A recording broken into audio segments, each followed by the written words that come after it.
मुनी मुक्त झाले भेणे गर्भवासा, मुनी मुक्त झाले भेणे गर्भवासा, आम्हा विष्णुदासा सुलभ तो, अवघाची संसार केला ब्रह्मरूप, विठ्ठल स्वरूप म्हणून या. पुराणी उपदेश साधन उद्भट, पुराणी उपदेश साधन उद्भट, आम्हा सोपी वाट वैकुंठीची, अवघाची संसार केला ब्रह्मरूप, विठ्ठल स्वरूप म्हणून या.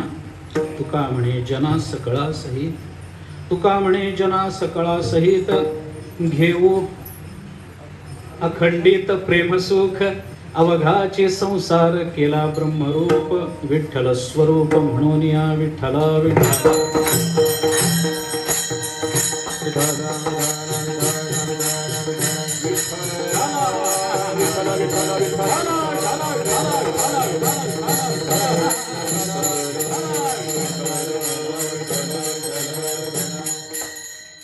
मुनी मुक्त झाले भेणे गर्भवासा, आम्हा विष्णुदासा सुलभतो, अवघाचे संसार केला ब्रह्मरूप, विठ्ठल स्वरूप म्हणून या.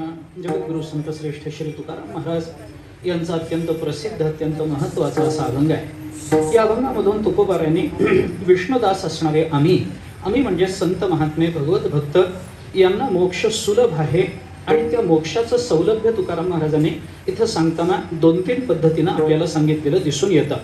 विष्णुदासांना सुलभ असणारा मोक्ष का सुलभ, वास्तविक मोक्ष सुलभ आहे का, या संबंधातला विचार या अभंगातून तुकाराम महाराजांनी केलेला आपल्याला दिसून येतो.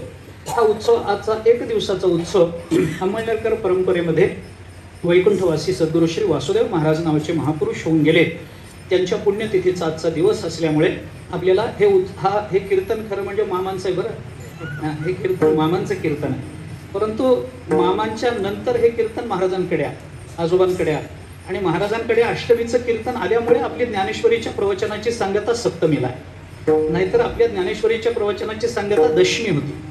परंतु या अंमळनेरकर परंपरेतल्या या उत्सवामुळं, या कीर्तनामुळं आपण सप्तमीला सांगता करतो आणि अष्टमीचं हे कीर्तन करत असतो. त्यामुळे अष्टमीचं कीर्तन हा सुद्धा आपल्या चातुर्मास्यातल्या सेवेचाच भाग आहे. विठ्ठला विठ्ठला.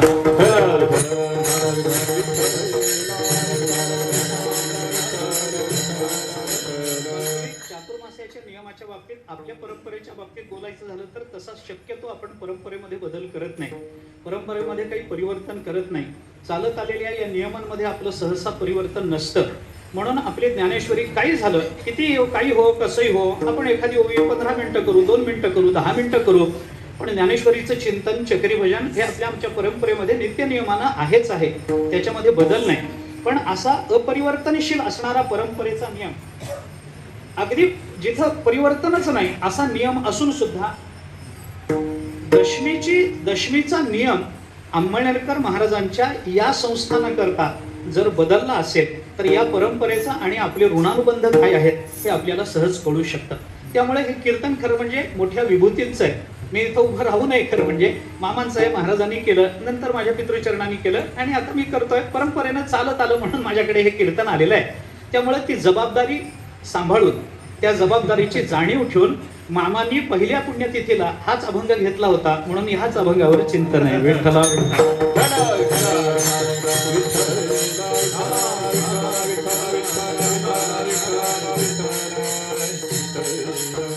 फक्त अभंग समान आहे बरं, बाकी काही नाही. बाकी कशाची समानता नाही. त्यांच्या पायाला लागलेल्या धुळीची बरोबरी आपण करू शकत नाही. आपण काय फक्त त्यांच्यासारखा अभंग कीर्तनाला घेतला, एवढंच मरेपर्यंत समाधान आपल्याला, एवढंच समाधान, दुसरं काही नाही. परंतु हा उत्सव आहे, संतांच्या पुण्यतिथीचा आहे, आणि संतांचं वैलक्षण्य या जगतामध्ये कोणकोणत्या पद्धतीनं मांडता येऊ शकतं, संतांची सर्वश्रेष्ठता कोणत्या पद्धतीनं आपल्याला मांडता येऊ शकते, याचा विचार या अभंगामधून तुकोबारायांनी केला. असं चिंतन आपल्याला करता येतं. संत महात्म्यांचा आपला वारकरी संप्रदाय जर आपण बघितला तर आपण वारकरी असे आहोत की ज्ञानोबाराय, तुकोबाराय, परमात्मा पंढरीनाथ या देवतांना तर आपण मानतोच, पण मानतच असलो तरी पांडुरंगापेक्षा काकणभर जास्तच तुकोबाराय आपल्याला प्रिय. जरा पांडुरंगराय प्रिय नाही तसं नाही, ते प्रियच आहे, ते आपलं आराध्य दैवतच आहे. तुकोबाराय म्हणजे परमात्माच तुकोबारायांच्या रूपानं आला, परमात्माच ज्ञानोबारायांच्या रूपानं आला, चोखोबारायांच्या रूपानं, हे सगळं मान्य आहे. पण परमात्मा आणि चोखोबाराय हे दोघे जण समोर उभे राहिले आणि त्या दोघांनी आपल्याला सांगितलं आमच्यापैकी एक निवडा, तर आपण कुणाची निवड करू? चोखोबारायांची निवड करू. आपण परमात्म्याला सांगू देवा थोडं थांब बाबा, थोडं बाजूला उभा राहा, आधी ज्ञानोबा आहे, आधी चोखोबा आहे, मग नंतर तुम्ही. कारण त्याचं एवढंच आहे की संतांच्या प्राप्तीमध्ये परमात्मा निश्चित भेटतो, पण परमात्मा भेटला म्हणजे संत भेटतीलच याची शाश्वती नसते. विठ्ठला विठ्ठल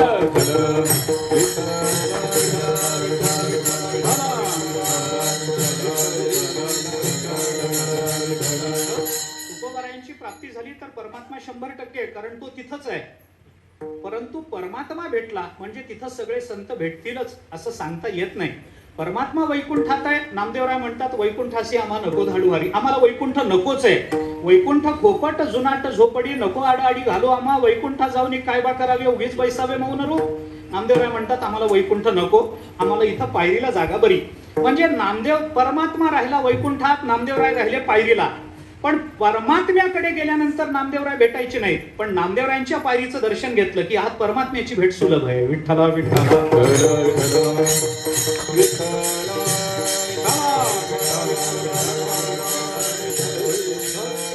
संतांची सर्वश्रेष्ठता आपल्या संप्रदायाला मान्य आहे.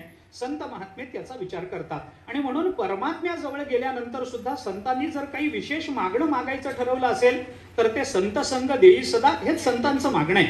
म्हणजे परमात्म्याच्या समोर उभं राहून सुद्धा संत महात्मे देवा तू आम्हाला पाहिजेस असं न म्हणता संत संग देई सदा, तुझा संग देई सदा असं संतांनी म्हटलं नाही. संतांनी सांगितलं आम्हाला फक्त तेवढंच पाहिजे. संत संगती देई चरण सेवा, संत संगती देई चरण सेवा, घेणे हात धावी शरण पडावा, घेणे हात धावी शरण पडावा,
परमात्म्याच्या सोबत उभं राहून सुद्धा संतांनी परमात्म सुख न मागता संतांची संगती मागितली.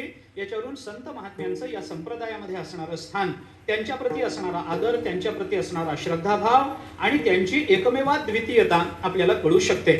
अशा संत महात्म्यांचं चिंतन आपल्याला कळावं, या संतांचा अधिकार आपल्याला कळावा, याच्याकरता संत महात्म्यांची तुलना करून या अभंगामध्ये थोडासा विचार केला गेला.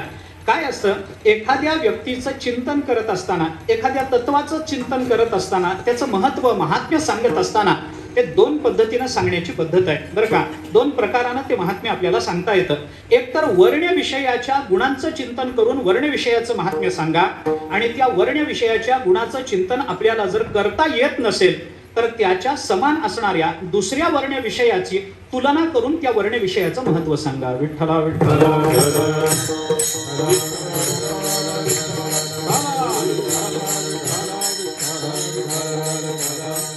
म्हणजे आम्हाला संतांबद्दल बोलायचं गरजेचं आहे. पण संतांबद्दल बोलणं जर आम्हाला शक्य होत नसेल तर ज्यांना जगतामध्ये संत म्हणलं जातं त्यांची तुलना ज्ञानोबाराय तुकोबारायांशी करून त्यांचं न्यूनत्व दाखवलं, त्यांचं नीचत्व दाखवलं की आपोआप यांचं मोठेपण सिद्ध होत असतं. याच्यामध्ये त्यांना खोटं ठरवणं, त्यांना नीचपणानं दाखवणं किंवा त्यांना अधम म्हणून दाखवणं हा उद्देश नसतो, परंतु या वर्णी विषयाचं चिंतन आपल्याला कळावं एवढाच त्याच्या मागे उद्देश असतो.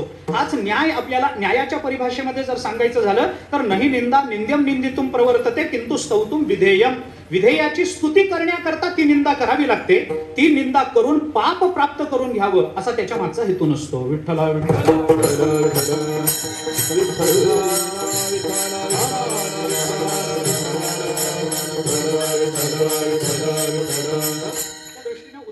सांगायचं झालं तर काही वेळेला काय होतं, वर्ण विषयाचं वर्णन करा. परमात्मा असा आहे, परमात्मा तसा आहे, परमात्मा अमुक आहे, परमात्मा तमुक आहे, वर्णन सगळं झालं. पण सगळ्या किंवा ज्ञानोबारायांचं वर्णन करताना ते असे तुकोबाराय असे वर्णन झालं, पण त्या वर्णनातून ज्ञानोबाराय यथार्थतेने कळाले का, भगवान यथार्थतेने कळाले का? कारण शब्दाचा संग्रह किती मोठा असला तरी संतांच्या वर्णनामध्ये तो त्रोटकच तरट असतो. किती मोठा शब्दसंग्रह असला तरी ज्ञानोबारायांच्या वर्णनापुढे तो शब्दसंग्रह किती काळ पुरणार?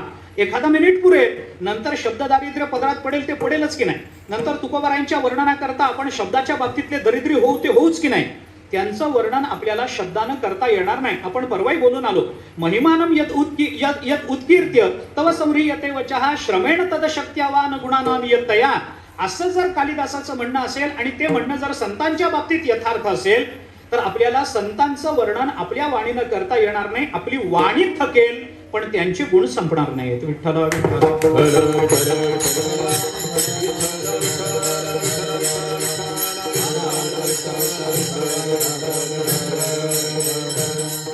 त्यामुळे त्यांचं वर्णन करत असताना त्यांच्या वर्णनातून त्यांचं वर्णन महात्म्य जर कळत नसेल तर मग दुसरा एक विचार असतो, तो म्हणजे आपल्याला ज्ञात असलेल्या महत्वाच्या वस्तूची तुलना करून त्यांचं महत्व सांगा. कारण आपल्याला ज्ञात असलेल्या महत्वाच्या वस्तू आपल्या जीवनात महत्वाच्या असतात, पण संतांच्या जीवनात त्या फार महत्वाच्या नसतात. आपण चिंतन करून पहा, काही गोष्टी आपल्याला महत्वाच्या वाटतात. एखादा मनुष्य बाबा गंध लावलेला आहे, शुभ्र कपडे घातलेले आहेत, पटका बांधलेला आहे, 2-4 कीर्तनं त्यांनी केलेली आहेत, काही काळ कीर्तनाच्या सेवेमध्ये त्यांनी घालवलेला आहे. आपल्याला असं वाटतं चला बाबा महाराज आहे, संत आहे, महात्मा आहे. आपल्या दृष्टीने तेवढा एकच, यांच्यासारखं कीर्तन कोणीच करत नाही हो, यांच्यासारखं चिंतनच कोणी मांडत नाही हो, काय अलौकिक चिंतन हो, कसा वेळ गेला कळलाच नाही हो.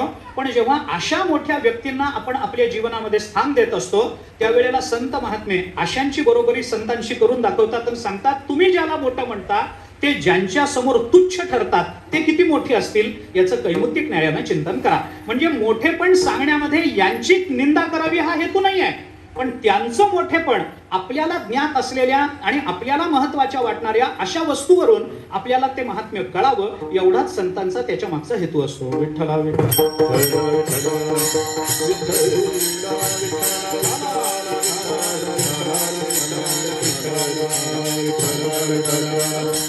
त्यांची तुलना केली जाते. एक वर्ण विषयाचं महात्म्य सांगून वर्ण विषय सांगा, नाही तर वर्ण विषय सांगण्याकरता ज्यांना सांगायचं आहे त्यांना ज्ञात असलेल्या महत्वाच्या वस्तूची तुलना करून, पण सजातीय अशा महत्वाच्या वस्तूची तुलना करून आपल्याला ज्याचं वर्णन करायचं आहे त्याचं महात्म्य सांगा.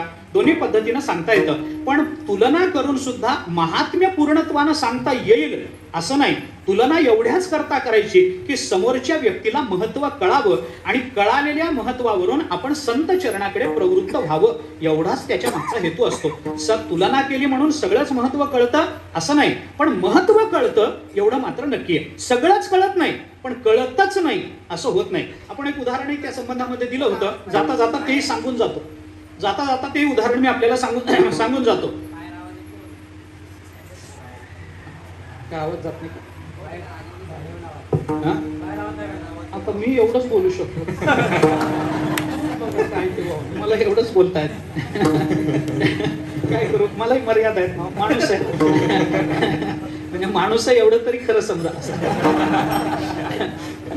म्हणून वर्ण विषयाचं राहू द्या, आता जेवढ्यांना ऐकू येतं तेवढे ऐका. ज्यांना ऐकू जाणार नाही ते गेलेत, आता करतील व्यवस्था. आता वर्ण विषयाचं महत्व आपल्याला कळावं, आपण संत चरणाकडे प्रवृत्त व्हावं एवढाच त्याच्या मागचा हेतू आहे. कुणाची तरी तुलना व्हावी हा त्याच्या मागचा हेतू नाही, पण तुलना केल्याशिवाय आपल्याला कळत नाही, हे आपल्या बुद्धीची मर्यादा आहे. कुठली तरी तुलना केली पाहिजे.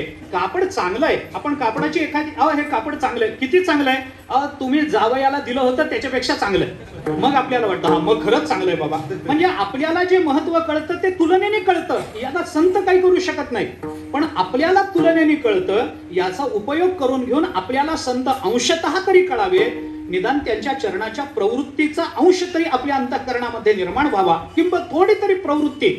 बाकी काही नाही कळलं, ज्ञानोबाराय पूर्णत्वाने नाही कळले तरी निदान ज्ञानेश्वरी वाचण्याची तरी सद्बुद्धी व्हावी, एवढं तरी आपल्याला तुलनेने सांगावं, एवढाच संतांचा त्याच्या मागचा हेतू आहे. म्हणून थोडंसं उदाहरण आपल्याला सांगितलेलं आहे, पुन्हा सांगतो. वारीचे दिवस आहेत, पुन्हा एकदा नव्यानं आपल्याला त्याचा विचार करता येईल. एखाद्या घरामध्ये एखादा सण आहे, सण पुरणपोळी केली. पुरणपोळी केल्यानंतर आता बायको पुरणपोळी करते, नवरा बाहेरून येतो, ते म्हणते गरम पुरणपोळी झाली, स्वयंपाक सगळा तयार आहे, बसा बरं पानावर. गरम गरम तव्यावरची पुरणपोळी तुमच्या पानात, त्यालाही बरं वाटतं, भूक लागलेली असते, तोही बसतो. ताटा सगळं वाढलेलं, सगळं व्यवस्थित स्वयंपाक केलेला, सणाचा स्वयंपाक आहे, सगळी अनुकूलता आहे. गरम गरम गरम पुरणपोळी पानामध्ये वाढली. आता वाढलीच फक्त, अजून ती परतही गेली नाही बायको. पानामध्ये पुरणपोळी वाढून परतही गेली नाही, तेवढ्यात तर ती विचारते कशी झाली. अरे त्याला खाऊ तरी दे ना, त्याला खाऊ तरी द्यावं की नाही, त्याला तोंडात तरी चव कळाल्याशिवाय तो काय निर्णय देणार कशी झाली म्हणून. साखर कमी आहे, गुळ कमी आहे, जायफळ कमी आहे, काहीतरी तो सांगेल, पण त्याला खाऊ तरी दे. तर अजून खाल्ली नाही, मग खा ना पटकन, पटकन खान, सांगा बरं कशी झाली मला. तोही बघतो, त्याचा सुगंध, तूप वाढलेलं असतं, दुधाची वाटी भरून ठेवलेली असते, बासुंदीची वाटी असते, उन्हाळा असेल तर आमरसाची वाटी, आपल्याला काय, सगळ्या वाट्या भरून ठेवलेल्या, चटण्या, कोशिंबीर, डावी उजवी बाजू भक्कम आहे, सगळं अनुकूल आहे. ती म्हणते पटकन खान सांगा. अगं तो गरम आहे, फुंकून फुंकून खा ना, खा लवकर, खान सांगा बरं पटकन मला. थोडा वेळ जातो, तोही आता ते हातही लावता येत नाही त्या पोळीला, इतकी ती गरम असते. तो म्हणतो बरं खातो खातो. 1 मिनिट सुद्धा झाला नाही, तेवढ्यात विचारते कशी झाली. तो म्हणलं अगं अजून खाल्ली नाही, मोडायला सुद्धा हात लावता येत नाही, कसं मोडणार आणि कसं खाणार. अहो बघा ना, मी अजून तूप वाढते, थंड होईल, बघा ना अजून, बघा ना. बघतो थोडं कसं तरी त्याला हात लावतो, तुकडाच मोडतो पोळीचा, तेवढ्यात ती विचारते कशी झाली. तो म्हणतो अगं आता तुकडा मोडलाय, हाताला चव कळत नाही, चव जिभेला कळते, थांब ना जरा 2 मिनिटं थांब, खाऊ देत मला. खाऊ दे. मग ती म्हणते फुंकर मारा, तोडलाय ना घास, फुंकर मारा बरं, पटकन फू फू फू करा, पटकन तोंडात टाकून मला सांगा कशी झाली, म्हणजे मला बदल करता येईल. पुढची पोळी तुम्हाला, पुढची नाही, पुढच्या पोळ्या तुम्हाला चांगल्या वाढता येतील, लवकर सांगा लवकर सांगा. मग तो कसं बसत ती पुरणाची पोळी तोंडात घालतो की बरं, बाहेरून पुरणपोळी थंड झाली तरी आतून लवकर होत नसते. काही काही माणसासारखी पुरणपोळी असते, बाहेरून थंड दिसतात, आतून गरम असतात. तर ते गरम पुरणाची पोळी त्याला खाता येत नाही. तो कसा बसा घास तोंडामध्ये घालतो. बरं ते पुरणही थोडस असं शिजलेलं जास्त असतं, त्याच्यात खवाई पडलेला असतो, ते गरम गरम गरम पुरण असं टाळूला वर चिकटतं, त्याला आ करता येत नाही, चावता येत नाही, आणि ती विचारते कशी झाली. आता कशी झाली, कशी जातो, थांब नाही, कशी झाली सांगा. सगळं होतं, थोडं तो खातो, जिभेला चव कळते, आणि मग ती विचारते कशी झाली सांगा ना. उत्तम झाली, उत्तम झाली एवढं म्हणल्याने जिचं समाधान होतं ती त्याची बायको असणंच शक्य. उत्तम झाली, समाधान आहे का नाही. मग ती म्हणते खरं सांगा ना कशी झाली. पण अगं खरंच छान झाली, खरंच छान झाली पोळी. आतापर्यंत तू अनेक वेळेला पुरणपोळी केली, तुझ्या हातची मी आवडीनं खातो, पण आतापर्यंत केलेल्या पुरणपोळीत ही तसं नाही, मला नीट सांगा बरं, पाहिजे तर अजून एक घ्या. अजून नाही ग, खरंच खरपूस भाजली, पुरण चांगलं भरलं गेलंय, त्याच्यात खवा व्यवस्थित आहे, अमुक व्यवस्थित आहे, जायफळ प्रमाणामध्ये पडलंय, गोडी प्रमाणामध्ये, गुळ चांगला पडलाय, साखर जे काही असेल ते सगळं व्यवस्थित झालंय, चांगली खरपूस भाजल्या गेली, तूप चांगलं आहे, सुगंध चांगला सुटलाय, मला भूक लागलेली आहे, सगळी अनुकूलता आहे, खरंच उत्कृष्ट पुरणपोळी झाली. ते म्हणते नाही नाही, तुम्ही नीट सांगा, तुम्हाला आवडली नाही का, तुम्ही खरं सांगा, आवडली नाही का, असं वर देखलं तोंड देखलं का वर्णन करता, खोटं का बोलता, खरं सांगा, खरं सांगा, मनातून सांगा कशी झाली. पण खरंच सांगतो, तुझी शपथ घेऊन सांगतो. ती म्हणते माझीच का, तुमची घेऊन सांगा बरं, तुमची घेऊन सांगा. अगं माझी शपथ घेऊन सांगतो, खरंच पुरणपोळी चांगली. ते म्हणते नाही नाही, तुम्ही नीट सांगा, नीट सांगा. अर्धी पाऊण पुरणपोळी खाऊन झाल्यानंतरही त्याच्यात तेच चालू असतं, खरं सांगा ना कशी झाली. मग शेवटी तो सांगतो खरं सांगू का. ते म्हणते हा, आता कसं बोलला, खरं सांगा बरं पुरणपोळी कशी झाली. मग तो म्हणतो माझ्या आईची सुद्धा अशी होत नाही, मग तिला समाधान. म्हणजे चांगली झाली याला महत्व नाही, त्याची जोपर्यंत कुणाशी तरी तुलना करून सांगितलं जात नाही ना, तोपर्यंत माणसाचा त्याच्यावर विश्वास बसत नसतो. विठ्ठला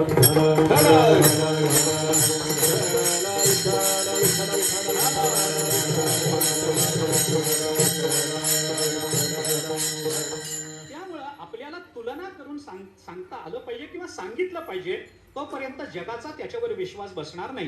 हे विष्णुदास काय सामर्थ्य संपन्न आहेत हे कळायचं असेल तर कुणाशी तरी त्याची तुलना केली पाहिजे. म्हणून तुकोबाराय या अभंगामध्ये त्या तुलनेने आपल्याला सांगतात. परंतु तुलना जरी केली तरी सुद्धा गुणवान व्यक्ती वस्तूच्या संबंधामध्ये तुलना जरी केलेली असली तरी त्या तुलनेने, पुन्हा एकदा सांगतो, त्या तुलनेने आपल्याला फक्त महत्व कळतं, तुलनेने सगळं महत्व सांगून होत नसतं. ज्ञानोबारायांचं चिंतन आपण बघा, 10वा अध्याय काढा. ज्ञानोबारायांनी चिंतन करताना अनेकांची तुलना आपल्या सद्गुरूंशी केली, पण शेवटी ज्ञानोबाराय म्हणतात हे काहीही त्यांच्या बरोबरीला जात नाही बाबा.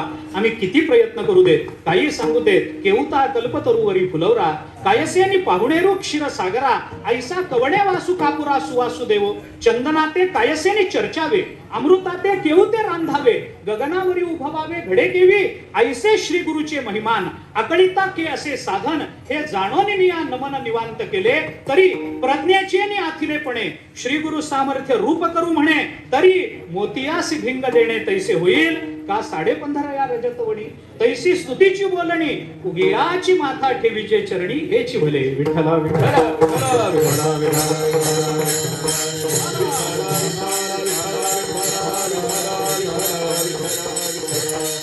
किती जरी आपण त्यांचं गुणगान गायला लागलो तरी सर्वार्थानं ते गाता येत नाही. उगियाची माथा ठेवीजे चरणी हे एवढंच आपल्याला करता येऊ शकतं. काय वाणू आता न पुरे हे वाणी, मस्तक चरणी ठेवी तसे,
मस्तक चरणी याचा अर्थ तुकोबारायांना कल्पतरूची निंदा करायची, चंदनाची निंदा करायची, क्षीरसागराची निंदा करायची असा अर्थ नाही.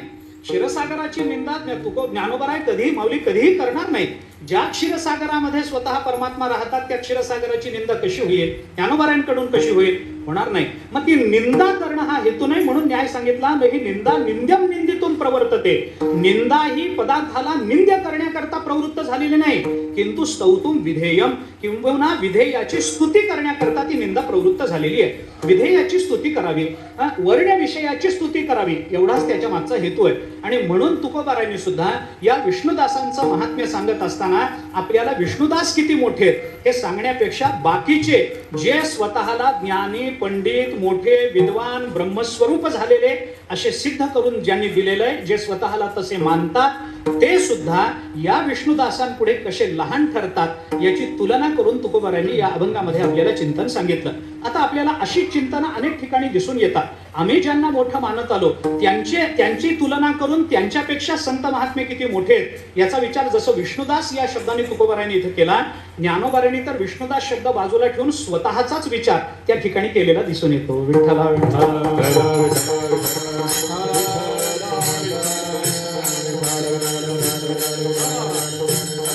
ज्ञानोबारायांचा प्रसिद्ध सर्वांना माहिती असणारा अभंग आहे. योगिया दुर्लभ योगिया दुर्लभ तो म्या देखिना तो म्या देखिना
देखिला माय देवाचा देव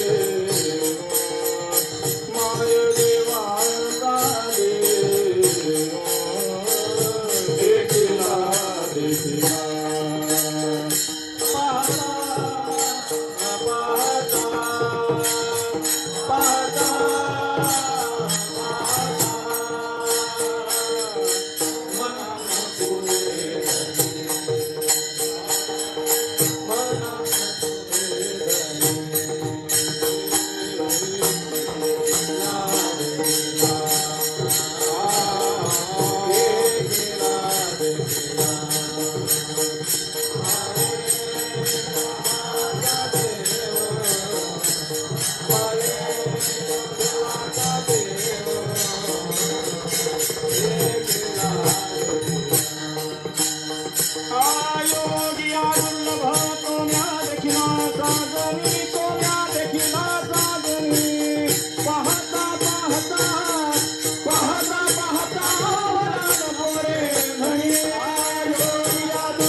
देखिला साजणे. योग्यांना सुद्धा जे दुर्लभ आहे ते मी पाहिलं.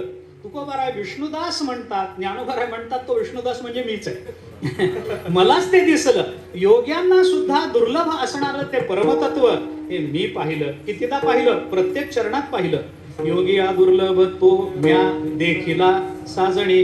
देखिला देखिला माये देवांचा देव.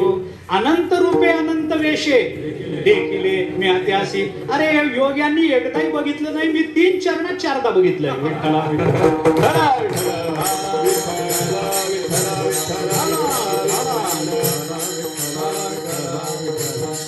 आता योग्यांना जे दिसलं नाही, जे त्यांना पाहता आलं नाही ते मी पाहिलं. योगियांची मानसे उमरडोनीच आहे, पण मी ते बघितलं.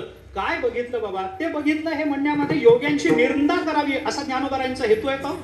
योग्यांची निंदा करावी, त्यांना काही कळलं नाही, वेडे होते, मी बघा कसा शहाणा आहे, मला दिसलं असं म्हणायचंय? नाही. ज्ञानोबारायांनी योग्यांची निंदा केली असती तर 6वा अध्याय एवढ्या विस्तारानं आणि गीतेमधल्या पेक्षा विलक्षण रूपानं जो ज्ञानोबारायांनी मांडला तो तसा मांडला नसता. अरे बाकीच्यांचं सोडून द्या, पण ज्ञानोबाराय योग्यांची निंदा करणार नाहीत. याचा अजून एक सामान्य युक्तिवाद सांगायचा झाला तर योगी कधी योग्याची निंदा करेल का?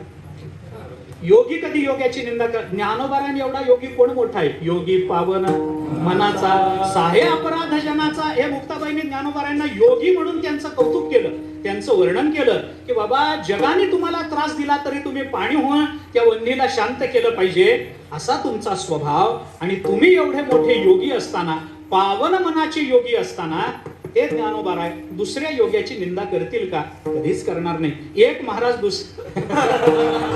दुसऱ्या महाराजांची निंदा कधीच करणार नाही, कधीच नाही. एक देव दुसऱ्या देवाची निंदा कधीच करणार, असं कधीच होणार नाही. होणार नाही हे म्हणण्यामध्ये ज्ञानोबाराय म्हणतात असं होऊ नये, आम्ही कधी ते केलं नाही. याचा अर्थ असा की ज्ञानोबारायांनी कधी योग्याची निंदा करावी म्हणून योग्यांना दुर्लभ आहे ते मी पाहिलं, हे ज्ञानोबारायांचं म्हणणं नाही.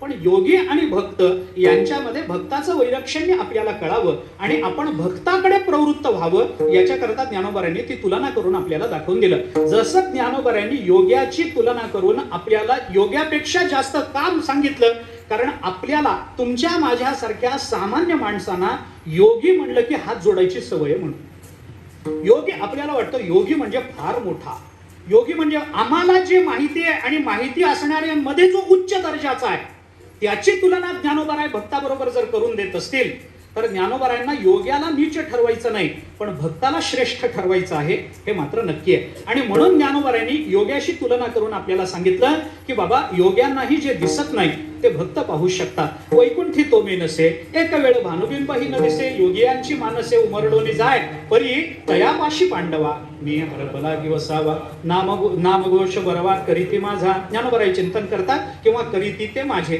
असं दोन्ही पद्धतीनं आपल्याला दिसून येतं. जेथ नामघोष बरवा करीती ते माझे, असे चिंतन आपल्याला करता येतं. आणि जे माझे बरवा नामघोष करीती त्यांना मात्र मी सापडू शकतो, इतरांना नाही. तयापाशी मी पांडवा मी त्यांच्या जवळ आहे. अर्जुना, मी योग्यांच्या मनामध्ये सापडणार नाही, कारण योगी निर्गुण निराकाराचं चिंतन करतात. मी योग्यांच्या मनामध्ये तसा सापडणार नाही. पण भक्ताच्या घरी मात्र मी पाणी भरताना सापडेल, भक्ताच्या घरी मात्र चंदन उगाळून देताना सापडेल, भक्ताच्या घरी मात्र त्याच्या वाहना डोक्यावर घेऊन चालताना मी सापडेल. पण योग्यांच्या दारामध्ये योग्यांच्या मनातही सापडायचा नाही आणि भक्ताच्या दारातून उठायचा नाही. विठ्ठला विठ्ठला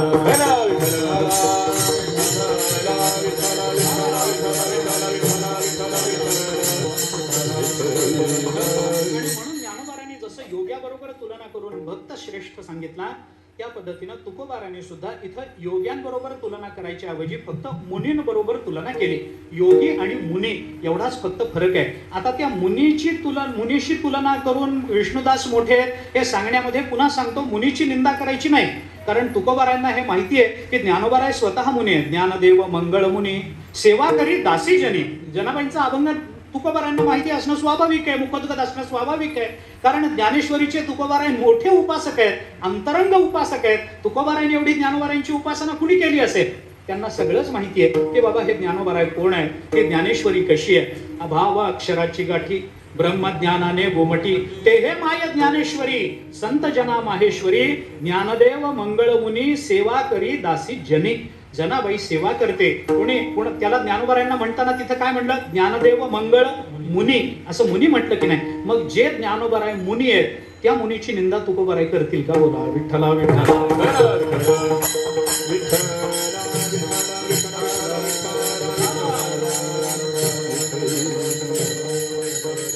पण तरी त्या मुनी बरोबर तुलना ज्ञानोबाराय तुकोबारायांनी केली.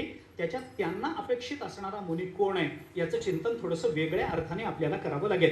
म्हणून तुकोबाराय बोलतात की विष्णुदास भक्त, संत महात्मे आणि मुनी यांची जर तुलना करायची झाली तर ती तुलना कोणकोणत्या अंगाने करता येईल या 4 चरणामधून तुकोबारायांनी आपल्याला ते सगळं चिंतन सांगून ठेवलेलं आहे. मुनी वेगळे आणि भक्त महात्मा विष्णुदास वेगळा. कोणकोणत्या अर्थानं? तुकोबारायांनी मुनी आणि विष्णुदास यांची तुलना करत असताना पहिल्यांदा आपल्याला सांगितलं की हे जे मुनी आहेत या संसाराला घाबरून मुक्त झाले, पण भक्त महात्मे मात्र तो मोक्ष सहज पाठपुडीला बांधून राहतात. अभंगाच्या पहिल्या चरणामध्ये मुनी मुक्त झाले घेण गर्भवासा, मुनी मुक्त झाले घेण गर्भवासा, मुनी मुक्त झाले घेण गर्भवासा, मुनी मुक्त झाले घेण गर्भवासा, मुनी मुक्त झाले घेण गर्भवासा, मुनी मुक्त झाले घेण गर्भवासा, मुनी मुक्त झाले घेण गर्भवासा, मुनी मुक्त झाले घेण गर्भवासा.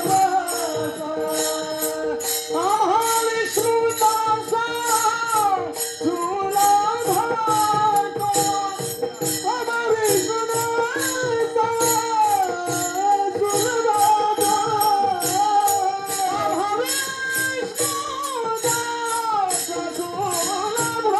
भातो, आम्हा विष्णुदासा तुला भातो. अवघाची संसार केला ब्रह्मरूप, अवघाची संसार केला ब्रह्मरूप, अवघाची संसार केला ब्रह्मरूप, अवघाची संसार केला ब्रह्मरूप. हाय मुनी मुक्त झाले घेणे गर्भवासा, आम्हा विष्णुदासा, आम्हा विष्णुदासा तुला भातो, मुनी मुक्त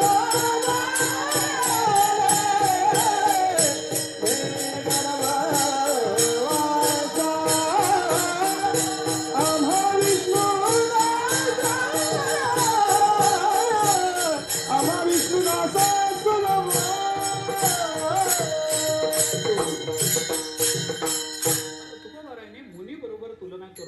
भक्ताचं महात्म्य विष्णुदासांचं महात्म्य आपल्याला या अभंगामध्ये सांगितलं. भक्त महात्म्य मोठे आहेत, कुणापेक्षा मोठे? मुनीपेक्षा मोठे. मोठे आहेत म्हणण्यामध्ये तुलना झाली का? त्याच्यामध्ये तुलना करायची नाही, पण वैलक्षण्य सांगायचं आहे. तुलना करणं वेगळं, वैलक्षण्य सांगणं वेगळं. फक्त त्यांचं वेगळे पण सांगायचं आहे. ते वेगळेपण या चारही चरणामधून तुकोबारायांनी आपल्याला सांगितलेलं दिसून येतं. कशा पद्धतीनं त्याचा विचार करायचा, एकेका चरणाचा एकेका वाक्यात जर विचार करायचा झाला तर आपल्याला तसं सांगता येतं. जे भयानं मुक्त होतात त्यांना मुनी म्हणतात, आणि जो मोक्ष सहज करतात त्यांना भक्त म्हणतात. विठ्ठला विठ्ठला.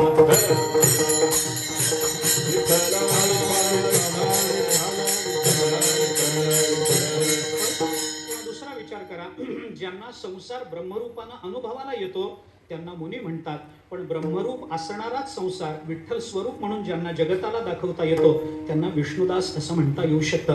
ज्यांनी पुराणांनी सांगितलेल्या मार्गावरून चालून कठीण मार्गावरून तो परमात्मा आपला करून घेतला त्यांना मुनी म्हणता येतं, पण तोच वैकुंठ रूप असणारा परमात्मा सोप्या रूपानं जगतासमोर जे मांडू शकतात त्यांना विष्णुदास असं म्हणता येऊ शकतं. ज्यांनी फक्त स्वतः करता तो मोक्ष प्राप्त करून घेतला त्यांना मुनी म्हणता येतं, पण जना सकळासहित जे मोक्ष उपलब्ध करून देतात त्यांना विष्णुदास म्हणता येतं. विठ्ठला विठ्ठला.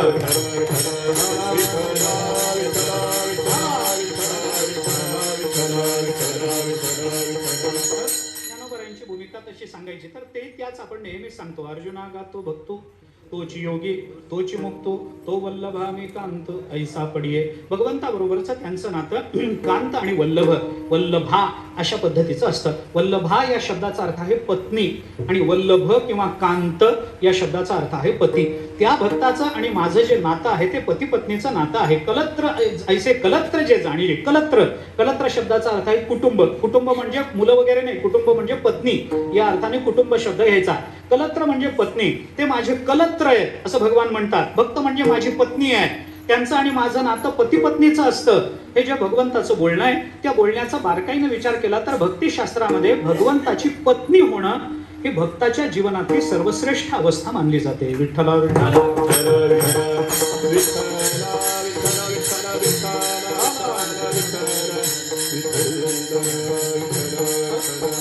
प्रमाण आता मला देण्याचं कारण नाही, पण जो भक्त आहे तोच योगी आहे, तोच मुक्त आहे अशा अर्थाने ज्या क्रमानं ज्ञानोबरायांनी विचार मांडला त्याच्यामध्ये ज्ञानोबराय म्हणतात अर्जुना गा जो भक्तू तोची मुक्तू. जो भक्त आहे तोच मुक्त आहे, जो भक्त आहे तोच योगी आहे. म्हणजे जो जो भक्त आहे तो तो नक्की मुक्त आहे, पण जो जो मुक्त आहे तो तो भक्त असेलच असं सांगता येत नाही. जो जो भक्त आहे तो 100% योगी आहे, पण जो जो योगी आहे तो भक्त असेलच असं सांगता येत नाही. म्हणून भक्तामध्ये मुक्त आणि योगी या दोघांचा अंतर्भाव ज्ञानोबराय करतात, पण योगी आणि मुनी यांचा विचार करताना मात्र त्यांच्यापासून भक्ताचं वैलक्षण्य सांगतात. विठ्ठला विठ्ठला.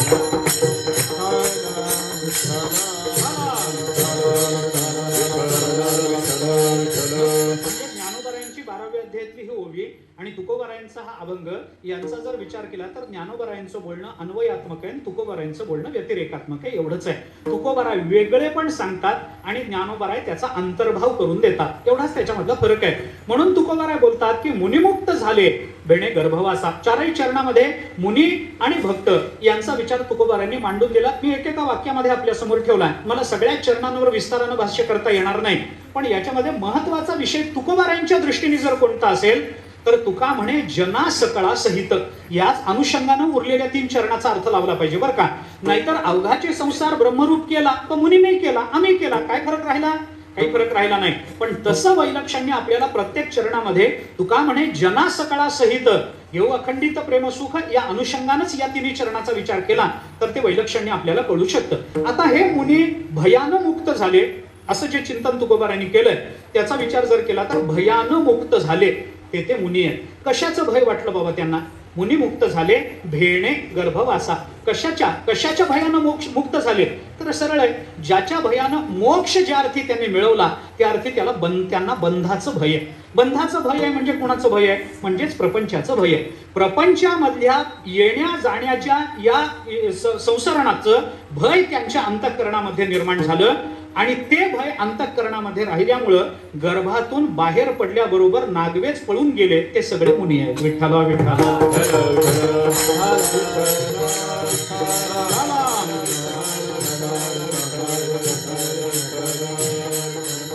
आता मुनी आहेत बरं ते ज्या वेळेला व्यास महर्षींच्या मुखातून त्या सगळ्या श्लोका बराबिडन नटवर वपू वगैरे जे ऐकलं, त्याच्यानंतर भगवान शुकाचार्यांना भगवान श्रीकृष्णाच्या त्या चरित्राची ओढ लागली आणि मग त्या शिष्यांबरोबर भगवान शुकाचार्य व्यास महर्षींकडे आले. सगळा इतिहास आपल्याला माहिती आहे. आणि आल्यानंतर मग त्यांनी विचारलं, या श्लोकाची रचना कुणी केली? म्हणे मी केली. असे किती श्लोक आहेत? त्यांनी सांगितलं, एक नाही, दोन नाही, 18,000 श्लोक आहेत. म्हणे मला मिळतील का? मिळतील ना. मग ते ऐकल्यानंतर त्यांच्या अंतःकरणामध्ये भगवंताच्या संबंधानं जो भक्तिभाव जागा झाला, त्याच्यानंतर शुकाचार्यांना भक्त म्हणवलं गेलं. हा नंतरचा भाग आहे. परंतु त्यांनाही भय वाटलं, पोटात असताना भय वाटलं. ब्राह्मणाचे पोर एक खेळासी भ्याले, ते 12 वर्ष लपाले रे, कापत कापत बाहेर आले, ते नागवेची पडून गेले रे. ते नागवे पळून गेले. गर्भामध्ये असताना भगवान शुकाचार्यांना ब्रह्मबोध झाला, गोष्ट खरी. पण ब्रह्मबोध झाल्यानंतर 12 वर्ष पोटात राहिले. एक नाही, 2 वर्ष. योगीच योगी कुठेही राहू शकतात. कपारीमध्ये राहायची सवयच आहे. गर्भामध्ये राहिले, 12 वर्ष राहिले. ब्राह्मणाचे पोरं एक खेळासी भ्याले, ते 12 वर्ष लपाले. 12 वर्ष गर्भामध्ये राहिले. आता 12 वर्ष कसं काय पोटामध्ये राहू शकतात? याच्यात शुकाचार्य केवढे मोठे योगी असतील. मला मुळीच कौतुक वाटत नाही बरं का त्याचं. मला 12 वर्ष शुकाचार्य पोटात राहिले याचं कौतुक नाही, त्या मायमाऊलीने ठेवून कसं घेतलं हे तिचं कौतुक जास्त आहे. भगवान शुकाचार्याचं कौतुक नाही. त्या माऊलीने कसं सांभाळलं असेल? 12 वर्ष पोटात सांभाळलं. काय ती माता असेल, विचार करा ना. बरं, सांभाळायचं तर सामान्य बालकाला नाही हो, एवढं तेजपुंज बालक सांभाळायचं, एवढं तेजस्वी बालक पोटामध्ये सांभाळायचं. 12 वर्ष झाले. व्यास महर्षी एके दिवशी आले. त्यांनी पत्नीला विचारलं, काय कधी कधी होणार? तिने सांगितलं, कळत नाही म्हणे. त्याला समजावून सांगितलं पाहिजे. घाबरून लपून बसला. मग व्यास महर्षी तिथे गेले आणि गर्भाला सांगितलं, बाबा बाहेर ये. आणि कशा करता बाहेर ये? बाहेर ये. आता किती दिवस असं बसून राहणार आहे? त्यांनी सांगितलं, नाही म्हणे बाबा, मला बाहेर यायचं नाही. तुम्ही कोण? म्हणे मी तुझा बाप आहे, मी तुला सांगतो बाहेर ये म्हणून. नाही बाबा, मी बाहेर येऊ शकत नाही. का? म्हणे मला या प्रपंचाची भीती वाटते. हो, भीती वाटते? अरे काही चिंता करू नको, या प्रपंचाची मी आहे ना. तू का चिंता करतो? तुझा बाप आहे ना इथं. प्रपंचाची तुला चिंता करायचं कारण काय? मी तुझा बाप, तुला सांगतो, माझ्या हातात आहे हा प्रपंच. माझा अधिकार फार मोठा आहे. पुराणाची रचना केली, महाभारताची रचना केली, वेदाचे विभाग केले. सामान्य समजू नकोस, मी ब्रह्मज्ञानी आहे, पुराण विशारद आहे. अरे काय कमी आहे? मी सगळी व्यवस्था करून देतो. ये बाहेर. हा संसार तुला काही करणार नाही, मी सांगतो तुला. त्यांनी सांगितलं, बाबा तुम्ही तर सांगूच नका, मला बिलकुल तुमच्यावर विश्वास नाही. अरे मी बाप आहे ना. शुकाचार्य म्हणाले, बाप आहात म्हणूनच तुमच्यावर विश्वास नाही. तेव्हापासून बापावर विश्वास न ठेवायची परंपरा सुरू झाली. मूळ तिथं आहे. माझा तुमच्यावर विश्वास नाही, मी येणार नाही. अरे का नाही? बाहेर काय येत नाही? त्यांनी सांगितलं, बाबा तुम्ही काय मी शब्द देतो ना, तुम्ही काय मला शब्द देता का? माझ्या शब्दावर विश्वास नाही? शुकाचार्यांनी सांगितलं, बाबा अहो, जो संसारातून बाहेर पडला त्यांनी शब्द दिला असता तर मी मानला असता. तुमचा शब्द कसा मानू? ते म्हणाले, अरे मी व्यास आहे ना, मी सामान्य नाही, मी व्यास आहे, मी कसा संसारात? त्यांनी सांगितलं, बाबा तुम्ही संसारातलेच आहेत, तुम्ही काय शब्द देता? त्यांनी व्यासाने विचारलं, मी कसा संसारात? त्यांनी सांगितलं, जर तुम्ही संसारात नसता तर आपल्याला मुलगा व्हावा आणि त्या मुलाचं तोंड आपण बघावं ही इच्छा राहिली असती काय मनामध्ये? ज्या अर्थी मुलाचं तोंड बघायची तुमच्या मनात इच्छा आहे, तुम्ही संसारिकच आहेत, तुम्ही काय मला शब्द देता? संसारिकाने संसारिकाला संसार जाईल म्हणून शब्द देण्यात काही तात्पर्य नाही. अरे जो संसार जिंकना ज्याने त्यांनी शब्द द्यावा. तू कोण आहे? अरे या सगळ्या संसाराचा निर्माता, सगळ्या संसाराचा धारक, सगळ्या संसाराचा अधिपती आणि सगळा संसार आपल्यामध्ये विलीन करून घेणारा जो परमात्मा आहे ना, त्याने मला शब्द द्यावा तर बाहेर येईल. बाहेर येईन म्हटल्यानंतर मग व्यास महर्षींना कळलं, भगवान आले. भगवंतांनी शुकाचार्यांना सांगितलं, बाबा मी या जगताचा कर्ता आहे, जगत माझ्यापासून निर्माण झालं. सच्चिदानंद रूपाय विश्वोत्पत्त्यादी हेतवे तापत्रय विनाशाय श्रीकृष्णाय वयं नमः. भागवत पहिल्या श्लोकामध्ये बोलतं, मी तुला सांगतो काही चिंता करू नको, हा संसार तुला त्रास देणार नाही. मग शुकाचार्यांना थोडा विश्वास, पूर्ण नाही बरं, भगवंतानी शब्द देऊनही पूर्ण विश्वास बसला नाही. का नाही? कारण कापत आले नसते ना, नाहीतर पुन्हा थरथर कापत यायचं काय कारण आहे? पुन्हा कापत बाहेर आले आणि या संसाराचा संग होईल या भयानं नागवेचे पळून गेले रे. ते नागवे तिथून पळून गेले. वस्त्राचा सुद्धा संग त्यांनी केला नाही. आता का पळून गेले? भयानं पळून गेले. नामदेवांनी केलेलं चिंतन आहे आपण पहा. ब्राह्मणाचे पोरं एका खेळासी भ्याले, मुनिमुक्त झाले, भेणे गर्भवासा. भ्याले, भेणे हे सगळे भयवाचकच शब्द आहेत. मग भयानं संसाराचं भय भगवान शुकाचार्यांना वाटावं असा हा संसार आहे. एक वाक्य बोलतो क्षमा मागून. शुकाचार्यांसारखा महात्मा पोटातच ब्रह्मज्ञानी असूनही जर संसाराला घाबरतो तर आपण एवढे निडर कसे, असा प्रश्न मला बऱ्याचदा पडतो. विठ्ठला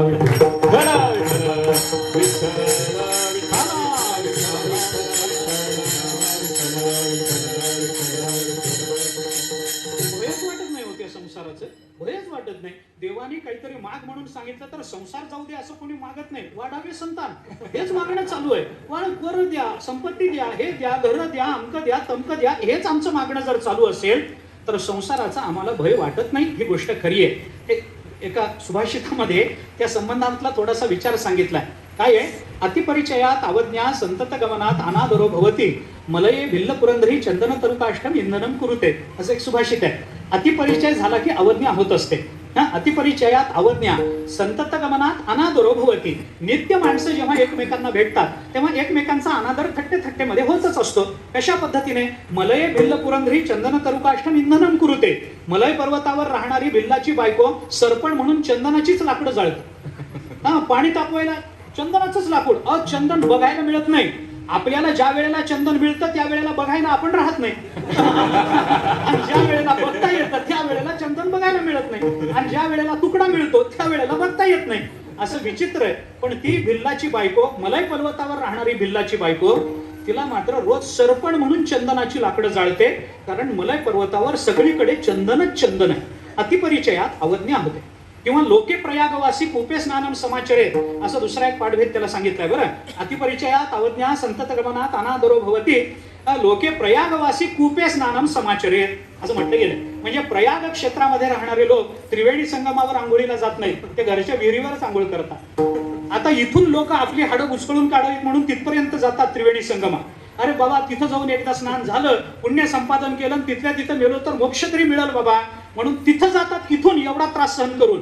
पण प्रयाग क्षेत्रामध्ये राहणारा जो स्थानिक मनुष्य असतो की नाही, तो म्हणतो कुठं पळून चाललंय तीर्थ, इथंच आहे ना, उद्या करू. अर्थात हे प्रयागातच असतं असं नाही, सगळ्या तीर्थक्षेत्रात हेच आहे. गावातला माणूस कोण जातो रोज उठून? कोणी नाही. आपलीच चंद्रभागा आहे, जाऊ पुन्हा. हे चातुर्मासाचं जाऊ दे एकदा, सगळं वाऱ्या होऊ दे, मग निवांत आंघोळ करू. म्हणेपर्यंत पुढचा चातुर्मास येतो, अधिक मासासकट. तरी सुद्धा जाणं होत नाही. असं होतं. मलय भिल्ल पुरंदरी चंदन तरुकाष्टम इंधनम कुरुते, हा नियमच आहे. पण या नियमाचा अपवाद एका सुभाषितामध्ये आला. अपवाद आला बरं का. अपवाद देताना त्यांनी काय अपवाद दिला तो मला सांगायचा आहे. अतिपरिचयात अवज्ञा संतत गमनात अनादरो भवती हा नियम आहे. पण या नियमाचा अपवाद काय? अतिपरिचयात अवज्ञा इति एतद वाक्यम मृषैव तद भाती अतिपरिचिते अपि अनादौ संसारे अस्मिन् न जायते अवज्ञा. विठ्ठला विठ्ठला.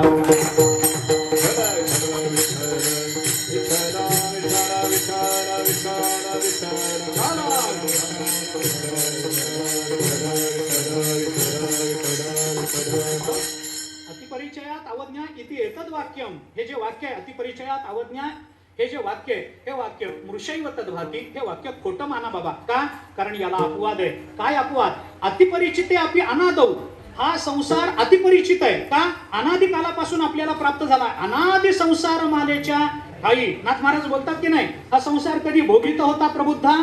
अनादि काळापासून आपण हा संसार भोगतो आहोत. संसाराचा आपला नित्य संबंध आहे.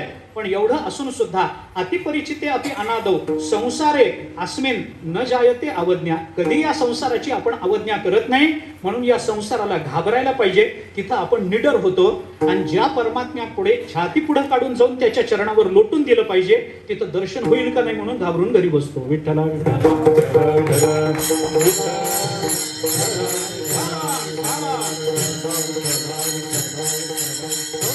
त्यामुळे या संसाराला घाबरून मुनी मुक्त झाले. हे तुकोबाराय आपल्याला सांगतात की बाबा या संसाराला घाबरले. का? कारण संसार तसा घाबरण्यासारखाच आहे महाराज.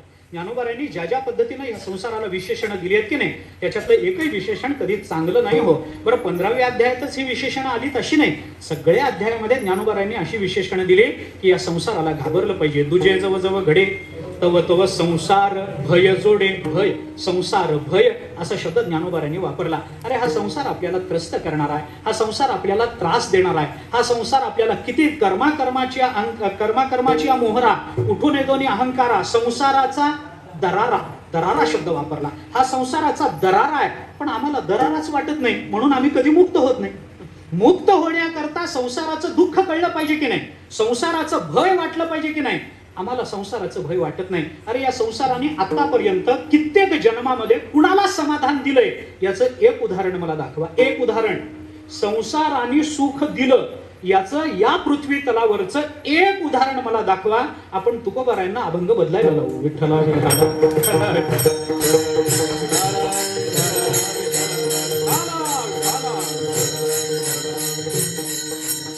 जेवढ्या तेवढ्या वाईट गोष्टी जिथं एकत्रित येतात त्याला संसार म्हणायचं किंवा जेवढ्या तेवढ्या वाईट गोष्टी आहेत जगतातल्या त्या जिथं एकत्रित येतात तो संसार. अजून बोलू, खरं तर ही व्याख्या बरोबर नाही. ही व्याख्या बरोबर नाही. जेवढ्या वाईट गोष्टी एकत्रित येतात त्याला संसार म्हणायचं नाही. जेवढ्या वाईट गोष्टी आहेत त्यालाच संसार म्हणायचं. त्यालाच संसार. अरे तोच संसार आहे, पण त्या संसाराचं भय आपल्या अंतःकरणामध्ये नाही. असू दे, मला आत्ता त्याबद्दल काही बोलायचं नाही, फार विस्तारही करायचा नाही. पण ज्ञानोबारायांनी या संसाराला दिलेली विशेषणं आपण पहा. हा संसार आपल्याला त्रस्त करतो, हा संसार आपल्याला थकवतो, हा संसार आपल्याला आपला नाश करण्याचा प्रयत्न करतो. म्हणून संतांनी तुकोबारायांनी या संसाराला भवरोग म्हटलं की नाही. इंद्रपदाधिक भोग, भोग नव्हे तो भवरोग. भव म्हणजे काय? संसार. संसाराला रोग म्हटलं की नाही. रोग रुज्य धातू आहे त्याच्यामध्ये. रुज्यते अनेन इतिवा रोगः अशी त्याची व्युत्पत्ती आपल्याला सांगता येते. रुज धातू काय कोणत्या अर्थाने वापरला जातो? जो त्रस्त करतो, नष्ट करतो, मरणप्राय बनवतो त्याच्यासाठी रुज धातू वापरला जातो. म्हणजे जो आपल्याला तोडतो, मोडतो, नष्ट करण्याचा प्रयत्न करतो, विकल करून टाकतो आणि कालांतराने नष्टही करून टाकतो, त्याला जर रोग म्हणायचं असेल तर या जगतामध्ये संसाराशिवाय दुसरा मोठा रोग नाही. विठ्ठला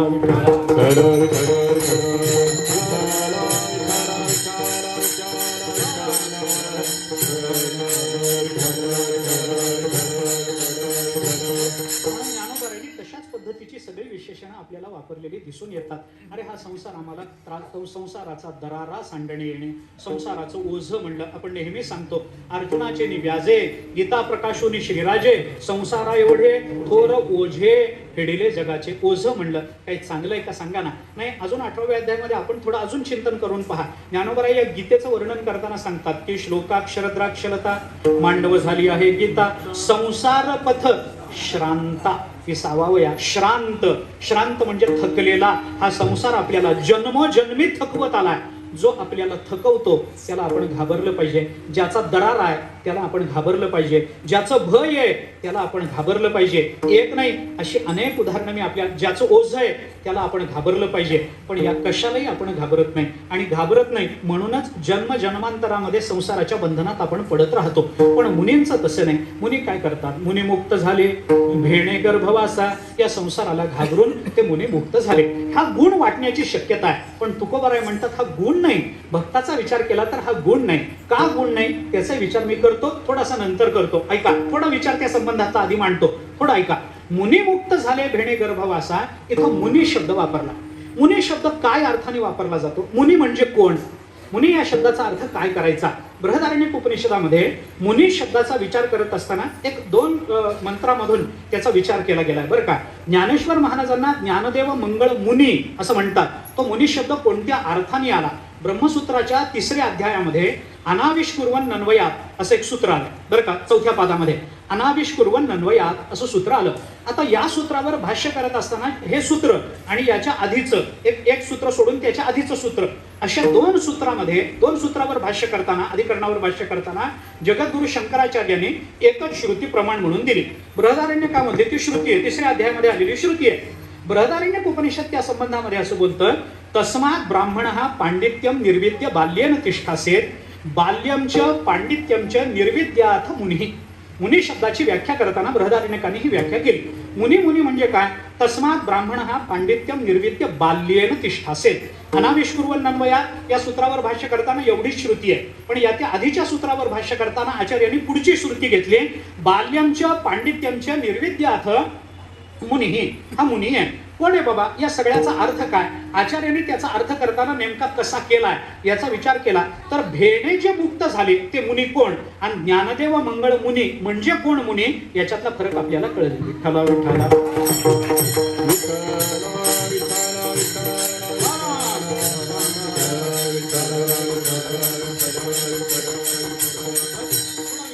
थोडा त्रोटक सांगतो, मला झाली वेळ संपतही आली माझी, एक अर्धा तास माझ्या हातात, थोडा वेळ तेवढा वेळ थोडंसं ऐका. मुनी म्हणजे कोण आहे? बाल्यमच्या पांडित्यमच्या निर्विद्यार्थ मुनी, ही मुनीची व्याख्या झाली. पण हे बाल्य आणि पांडित्य म्हणजे काय आहे याचा विचार करताना श्रुतीनं आपल्याला सांगितलं, तस्मात् ब्राह्मणा पांडित्यम निर्विद्य बाल्येन तिष्ठासेत. पांडित्यम इथला पांडित्य हा शब्द ब्रह्मज्ञानाचा वाचक आहे बरं का. पांडित्य, पंडित म्हणजे कोण आहे? पंडित म्हणजे ज्याला ब्रह्मज्ञान आहे तो पंडित. उगीच पंडित पंडित कोणालाही म्हणायचं नाही. पंडित म्हणजे कोण? तुकोबारांनी केलेलं चिंतन काय आहे? पंडित तोची एक भला, नित्य भजे जो विठ्ठला, अवघे सम ब्रह्म पाहे, सर्वाभूती विठ्ठल आहे तो खरा पंडित. आपण त्याला पंडित म्हणा. गीता कुणाला पंडित म्हणते त्याचा विचार करा. अहो, भगवंताच्या मुखातला पहिला श्लोक पांडित्याचं प्रदर्शन करणार आहे, पांडित्याचं निर्वचन करणार आहे. अशोच्यानंद व शोचस्वम प्रज्ञावादांश भाषसे गतासून गतासूंश्च नानुशोचन्ति. पंडित हा पंडित आहे. 5व्या अध्यायामध्ये पुन्हा पांडित्याचा विचार भगवंतांनी बोलून दाखवला. जाऊ द्या, आता ते सगळाच विचार सांगायचा नाही. पण पंडित शब्दाचा विचार करताना भाष्यकारांनी त्याच्यावर भाष्य करताना काय सांगितलं? पंडित कोणाला म्हणतात? पंडित म्हणजे पंडा नाम आत्मविषया बुद्धी यस्य सहा पंडितः. शंकरानंदांनी टीकेमध्ये भाष्य करताना आपल्याला असं सांगितलं, पंडा म्हणजे आत्मविषयक बुद्धी. ज्याची बुद्धी आत्मविषयक झालेली असते, ज्याच्या बुद्धीला आत्मा सोडून दुसरा विषय राहिलेला नसतो, अशा बुद्धीला पंडा अशी संज्ञा आहे बरं का. पंडा म्हणजे आत्मविषयक बुद्धी. या पंडाचा आणि काशीच्या पंड्याचा काही संबंध नाही. ते आत्मविषयक बुद्धी नाही, तिथं अर्थविषयक बुद्धी झालेली असते. पांडित्य म्हणजे काय? पंडा नाम आत्मविषया बुद्धी यस्य सहा. अशी बुद्धी ज्याला प्राप्त झाली त्याला पंडित अशी संज्ञा दिली जाते.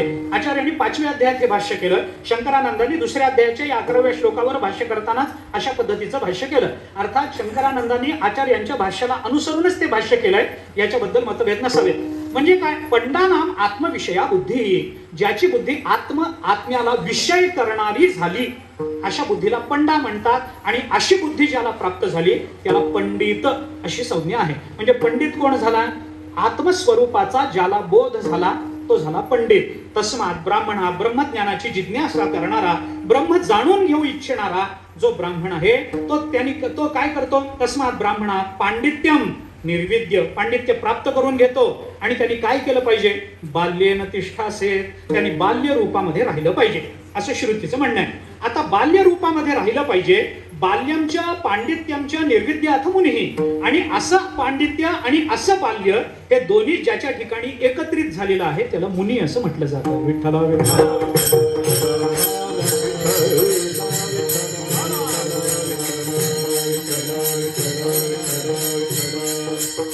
श्रुतीचं म्हणणं या संबंधात बरोबर आहे. आता हे बाल्येन तिष्ठासेत, त्याने विद्वान व्हावं, आत्मस्वरूपाचा बोध करून घ्यावा, तरी बाल्य अवस्थेमध्ये असावं. हे बाल्य अवस्थेमध्ये असावं म्हणजे काय? बाल्य अवस्थेमध्ये असावं म्हणजे काय? ज्ञानोबारांच्या भाषेमध्ये बोलायचं झालं तर बाळपणीच सर्वज्ञता वरितया ते. सर्वज्ञता आणि बाळपण हे दोन्ही ज्ञानोबारांनी एकत्र आणलं की नाही? बाल्यमच्या पांडित्यमच्या निर्विद्यार्थ मुनीही हे ज्ञानोबारांनी केलं की नाही? बाळपणीच सर्वज्ञता दोन्ही आणलं. पण बाल्य अवस्थेमध्ये राहा म्हणजे काय? बाल्य असा शब्द आहे की नाही? बाल या शब्दाला य प्रत्यय लागला. आणि असा य प्रत्यय शब्द ज्या वेळेला पदाला लागला जातो त्यावेळेला त्या प्रत्ययाला तद्धित प्रत्यय असं म्हणतात बरं का. संस्कृतामध्ये त्याला तद्धित प्रत्यय म्हणतात. बाल्येन तिष्ठासेत हे तद्धित रूप झालं. आता बाल्येन म्हणण्यामध्ये तात्पर्य काय आहे? याच्यावर अनाविष्पूर्वक अन्वयात या सूत्रावर भाष्य करत असताना पूर्व पक्षाने ही शंका घेतली. बाल्य म्हणजे काय? बालपणाचा भाव म्हणजे बाल्य, म्हणजे एका विशिष्ट वयाचं चिंतन अशा अर्थाने तुम्हाला करायचं आहे का बाल्य वृत्ती या अर्थाने करायचं आहे? असा बाल्य शब्दाचा अर्थ करताना दोन विकल्प त्या ठिकाणी निर्माण झाले. विचार करताना पूर्व पक्षांनी जो संशय घेतलाय तो बालपणाचा भाव या अर्थाने घेतलाय. म्हणजे लहान मुलासारखा तो राहतो, ज्ञानी आहे पण लहान मुलासारखा राहतो. कसा राहतो? बाल रूपामध्ये राहतो, कधी पिशाच्य रूपामध्ये राहतो वगैरे वगैरे आपण नेहमी सांगतो की नाही. आता बाल्यवत, पिशाच्यवत, उन्मत्तवत वगैरे वगैरे आपण सांगतो की नाही. हे बाल्यवत राहतो म्हणजे काय राहतो? लहान मुलासारखा राहतो. लहान मूल काय करतं? अरे जिथं बसतं तिथंच शी करतं, तिथंच शू करतं, त्याच्यातच खेळत बसतं, सगळे कपडे घाण करून घेतं, त्याच्यामध्ये कुठलाही निषेध, कुठलाही प्रवृत्ती निवृत्तीचा विचार नाही, कुठलाही निषेध त्याच्या ठिकाणी नसतो, सगळं घाण राहतं, कुठेही जातं, काही तोंडामध्ये घालतं. तसे हे महात्मे जे ब्रह्मज्ञानाला प्राप्त झाले ते बाल्येन तिष्ठासेन, म्हणजे असं लहान मुलासारखे राहतात का, जिथं सगळे विधी जागेवर बसूनच करतात, सगळा दुर्गंध पसरलेला असतो त्यांच्या अवतीभोवती, असं काही आहे का? नाही. गंधमादन ऋषींच्या आजूबाजूला दुर्गंध आहे, पण तो दुर्गंध या कारणाने नाहीये, त्याचं कारण वेगळं आहे. ते महाभारतामध्ये त्याची कथा आहे, मोठी कथा आली. ते राजसूय यज्ञ झाला, आता हे उगाच सांगणे बरं, पण कथा म्हणलं की बरं वाटतं म्हणून सांगणं. ते राजसूय यज्ञ झाला, त्या यज्ञामध्ये सगळ्यांनाच आमंत्रण होतं, सगळे ऋषी आले. ते ऋषी सगळे आले आणि ते पांडव पंक्तीमध्ये फिरायचे. त्यांना लक्षात आलं की सगळे ऋषी आले, पण गंधमादन ऋषी ब्रह्मज्ञानी असून आपल्याकडे अजून आले नाही. नाथ महाराजांनी भागवतामध्ये म्हटलंय, एका ब्रह्मज्ञानाला जेवू घालणं म्हणजे 1 कोटी ब्राह्मणांना जेवू घालण्याचं पुण्य आहे. एवढं पुण्य नाथ महाराजांनी सांगितलं. पांडवांना वाटलं गंधमादन का आले नाहीत, भगवंताकडे गेले आणि भगवंताला म्हणाले, देवा ते गंधमादन ऋषी आले नाहीत हो. भगवान म्हणाले, तुम्ही त्यांच्या भानगडीत पडू नका, ते येणार नाही. नाही कसे येणार नाही, काय त्यांना दक्षिणा जास्त लागते का, काय येणार का, तारीख का देत नाही, दक्षिणा जास्त लागते का, काय पाहिजे, काय त्यांना काय लागतं, मग ते आम्ही घेऊन येतो, त्यांना काय पाहिजे त्या परिस्थितीमध्ये घेऊन येतो आम्ही. भगवान म्हणाले, जाऊ नका, मी सांगतो ते येणार नाही. नाही देवा, तेवढे एकच राहिले, आम्हाला त्यांना जेवण द्यायचंय, काहीतरी त्यांची सेवा घडावी. भगवान म्हणाले, गंधमादन नावाचा पर्वत आहे, त्या पर्वतावर ते राहतात, तिथं जा, पाहिजे तर मी बरोबर येतो, पण पूर्ण बरोबर येणार नाही. त्यांनी सांगितलं, ठीक आहे म्हणे, आम्ही जातो, आम्ही आमंत्रण देतो. भगवान निघाले, त्यांना घेऊन भीम बरोबर, अर्जुन बरोबर, भगवान बरोबर गेले. गंधमादन पर्वत जसा डोळ्याला दिसायला लागला तसं या सगळ्यांना दुर्गंधी जाणवायला लागली. आणि जसं जसं ते गंधमादन पर्वताच्या जवळ जायला लागले तसं तसं त्या दुर्गंधीची तीव्रता इतकी वाढली, नाकाला उपरणं लावावं लागलं. भीम नाकाला उपरणं लावतो, अर्जुन नको देवा नको, जाऊ दे, नाही आले तरी चालतील, इथूनच परत जाऊ, नको बाबा, या दुर्गंधीत नको. भगवान म्हणाले, आता आलोय ना, तिथपर्यंत गेलं पाहिजे, भीमा आपण जाऊ. गेले, सगळे गेल्यानंतर भगवंतांनी सांगितलं, इथं वर जा, गंधमादन ऋषी बसलेले, त्यांना प्रार्थना कर, येतात का बघ. भीम वर गेला, जवळ त्यांच्या बसवेना इतकी दुर्गंधी गंधमादन ऋषींच्या शरीरातून बाहेर पडत होती.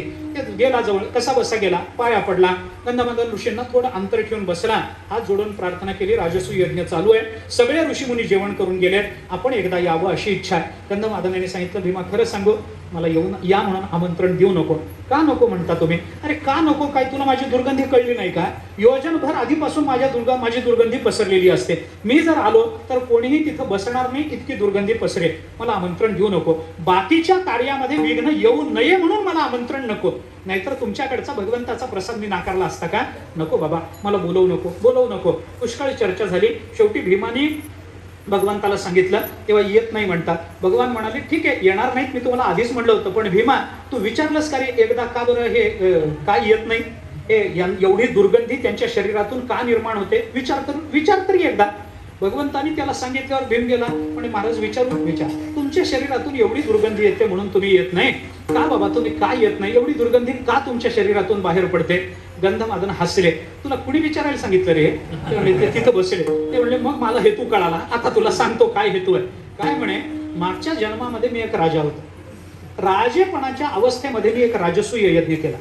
त्या राजसूय यज्ञामध्ये सगळ्यांना जेवणाचं आमंत्रण होतं. सगळे जेवायला ब्राह्मण बसले की मी या सगळ्या पंक्तीतून फिरायचो. माझ्या हातामध्ये तलवार, काही शस्त्र असायचं, राजाच होतो, शस्त्राविना हाता येत नाही. मग सगळ्या पंक्तीतून फिरायचो आणि फिरताना काय करायचो की सगळ्यांना सांगायचो, पानात काही टाकायचं नाही, पानात टाकाल तर शेंडीला बांधील लाडू तुमचे, अजिबात पानात टाकायचं नाही, काय वाटेल ते झालं तरी पान स्वच्छ पाहिजे. हातामध्ये तलवार घेऊन, गदा घेऊन फिरायचो आणि सगळ्यांना असं सांगायचो. त्यामुळं म्हणे काय झालं की ते ब्राह्मण बिचारे जबरदस्तीने जेवायला लागले. त्या जेवणाचा त्यांना नंतर त्रास झाला, त्यांना झालेल्या त्रासाचा परिणाम म्हणून मला हे असं झालं. भीमाचे डोळेच उघडले, त्यांनी मागे वळून पाहिलं. भगवान म्हणाले, कळलं, या आता. या म्हणण्याचं तात्पर्य एवढंच होतं की ह्यांच्या राजसूय यज्ञामध्ये भीम हेच करत होता. ते त्याला कळावं आणि त्याला पुन्हा पुढच्या जन्मीचं ते भय वाटावं याच्याकरता त्याच्याकडे घेऊन जाणं.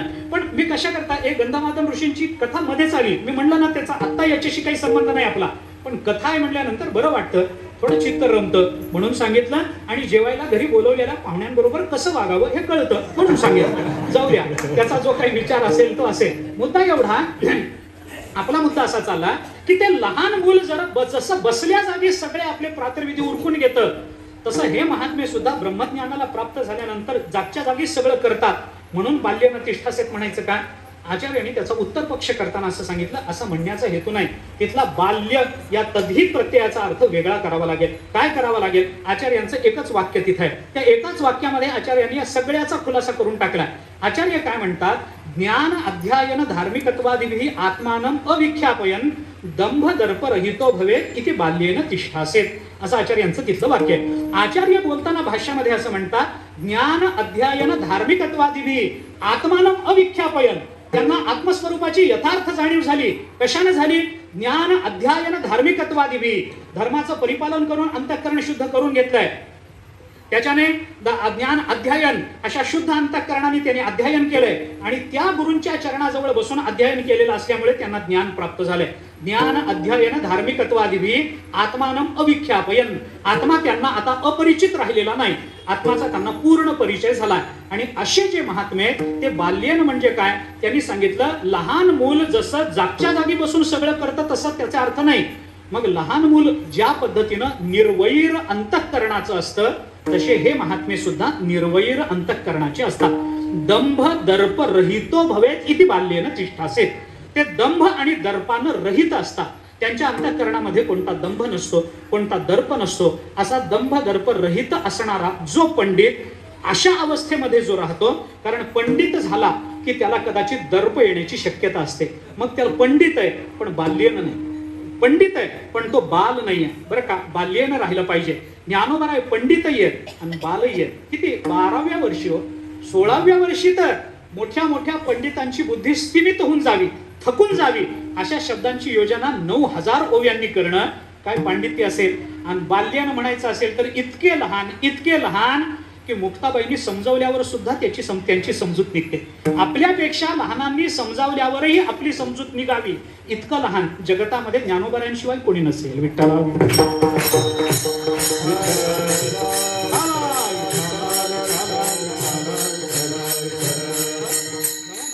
माणूस रुसल्यावर त्याला मोठ्याने समजवावं लागतं तर त्याची समजूत निघते. माणूस रुसला आणि लहान मुलांनी समजावलं तर माणूस चिडतो जास्त. तुला काय कळतं रे? मी काय वेडा म्हणून रुसून बसलो, तुला काय कळतं? असं नाही. लहानांनी समजावल्यावरही समजूत निघावी इतकं लहान असलं पाहिजे.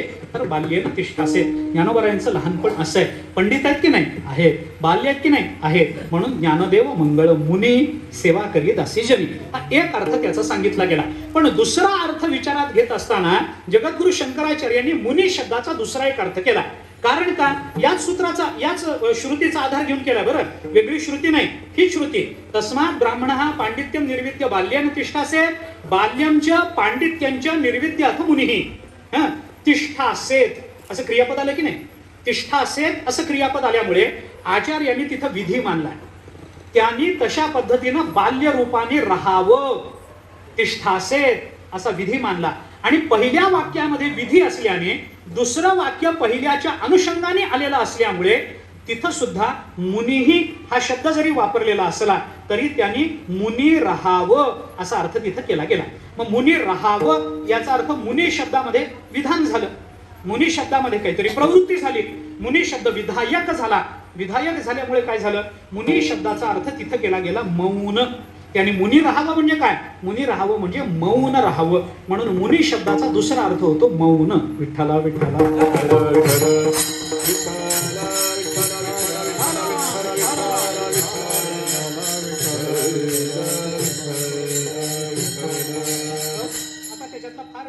जास्त लांबवायचा नाही. आचार्यांनी केलेलं चिंतन आणखीन थोडंसं विस्तारानं सांगता येईल, पण त्याचा विचार आता थांबवा. मुनिमुक्त झाले भेणे गर्भवासा, तुकोबाराय काय म्हणतात, ते जगद्गुरु काय म्हणतात, याच्यापेक्षा आता हे जगद्गुरु काय म्हणतात याचा विचार आधी करा. तुकोबाराय काय म्हणतात? मुनिमुक्त झाले भेणे गर्भवासा. या मुनींना अशा पद्धतीनं ब्रह्मज्ञान प्राप्त करून घेण्याची गरज कशा करता वाटली? ब्रह्मज्ञान आपल्याला प्राप्त व्हावं हे कशा करतात? काही नाही बाबा, आमची बंधनं निवृत्त व्हावीत, आमच्या जीवनातलं दुःख निवृत्त व्हावं, आमच्या जीवनातलं भय निवृत्त व्हावं. तत्र को मोहः कशोकः एकत्वम् अनुपश्यतः, हे आपल्याला उपनिषद बोलताना. मग आपल्याला जर भयाची निवृत्ती करून घ्यायची असेल तर त्याच्याकरता एकरूपत्वाला प्राप्त झालं पाहिजे. एकरूपत्वाला प्राप्त झाल्याशिवाय आपल्याला भय जाणार नाही. पाणी बुडवूये मिठाते, ते मिठाची पाणी आते, तैसे आपण झालेली अद्वैते नाशे भय 16व्या अध्यायातल्या अभयम या पदावर चिंतन करताना ज्ञानोबराय काय म्हणतात ते ऐका. ज्ञानोबरायांचं म्हणणं असं आहे, पाणी बुडवू ये मिठाते ते मीठची पाणी आते. मीठ पाण्यामध्ये पडलं आणि मिठाला भीती वाटायला लागली, आता कसं होईल, बुडून मेलो तर. अरे मेलो तर नाही, तू त्याच्यापासूनच आलायस, तू त्याला घाबरू नको. मग काय, भय निवृत्त होण्याकरता दोन गोष्टी असतात. काय आहे, एक अलीकडच्या काळामधल्या पाश्चात्य विचारवंतांनी मांडलेला एक विचार, कितपत ग्रहण करायचा हा भाग वेगळा, पण एक बुद्धीचा चाणाक्षपणा म्हणून लक्षात घ्यायला हरकत नाही. अलीकडच्या राजनीतीमध्ये हा विचार जास्त मोठ्या प्रमाणामध्ये प्रसिद्ध झाला बरं का. अलीकडच्या, आत्ताच्या म्हणत नाही मी, अलीकडच्या म्हणतो. राजनीतीमध्ये म्हणतो, राजकारणामध्ये म्हणत नाही.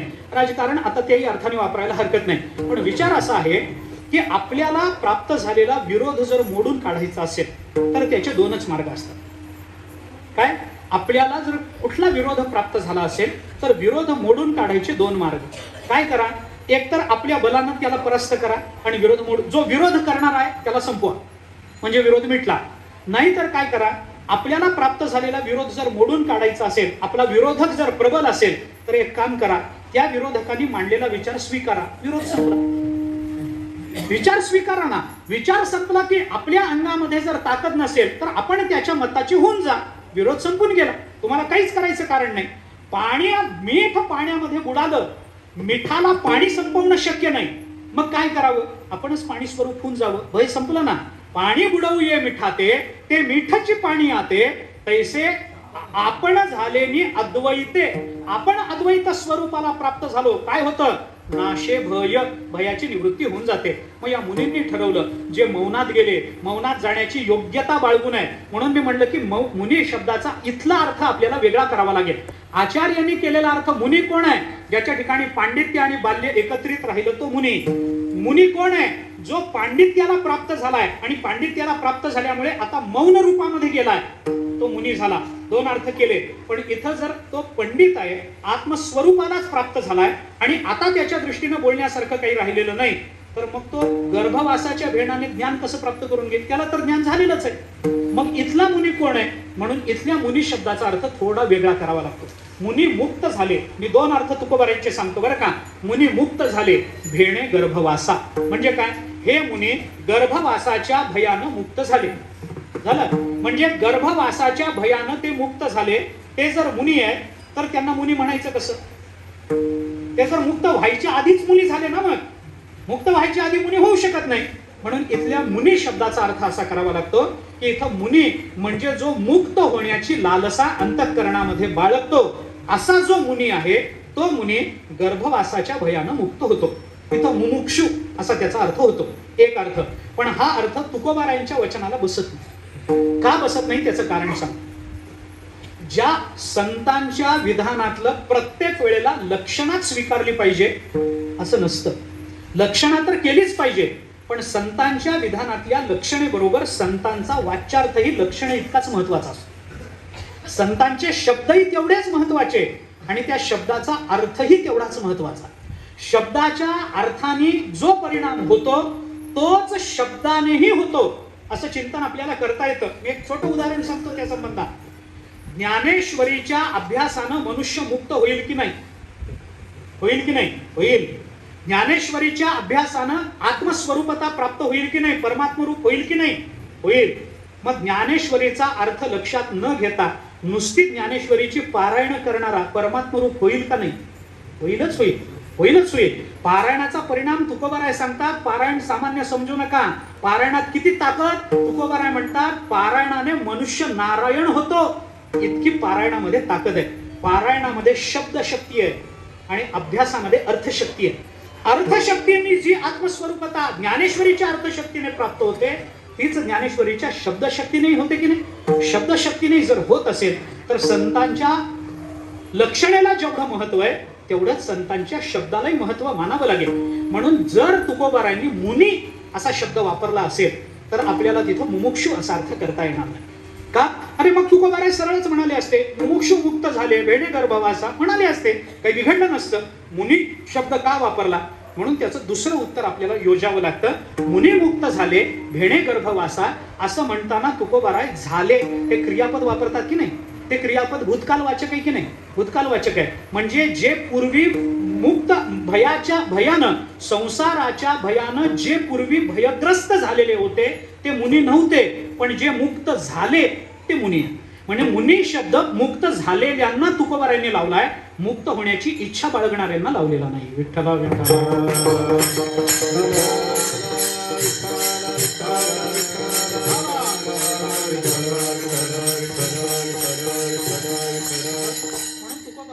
मुनी मुक्त झाले भेणे गर्भवासा. मुनी हे सगळे गर्भवासाच्या भयानं मुक्त झाले. मग आता त्यांचं मोठेपण कशात आहे? अरे मुक्त झाले हेच मोठेपण आहे. ते कशानं मुक्त झाले हे बाजूला ठेवा, पण तुकोबाराय म्हणतात तसं नाही. मुक्त झाले याच्यामध्ये मोठेपण आहे, पण मुक्त होणं हे जर कोणत्या विकारातून येत असेल तर आम्ही त्याला महत्व देत नाही. मग आमचा विशेष कोणता आहे? भक्ताचा विशेष कोणता आहे? तुकोबाराय म्हणतात भक्त महात्मे मुक्तच असतात, पण ते भयानं मुक्त झालेले नसतात. मग त्यांना तो मोक्ष असतो तो अत्यंत सुलभ असतो. बरं का?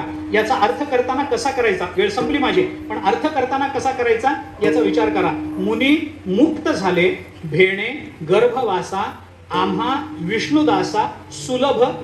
पुढं तो सुलभ ते म्हटलं नाही, सुलभ तो शब्द सर्वनाम. सर्वनामाला महत्व कधी? आधीच्या विशेष नामाचं महत्व सर्वनामाकडे येतं. बरोबर? आता मुनी मुक्त झाले भेणे गर्भवासा आम्हा विष्णुदासा सुलभ. काय काय काय सुलभ आहे आम्हाला?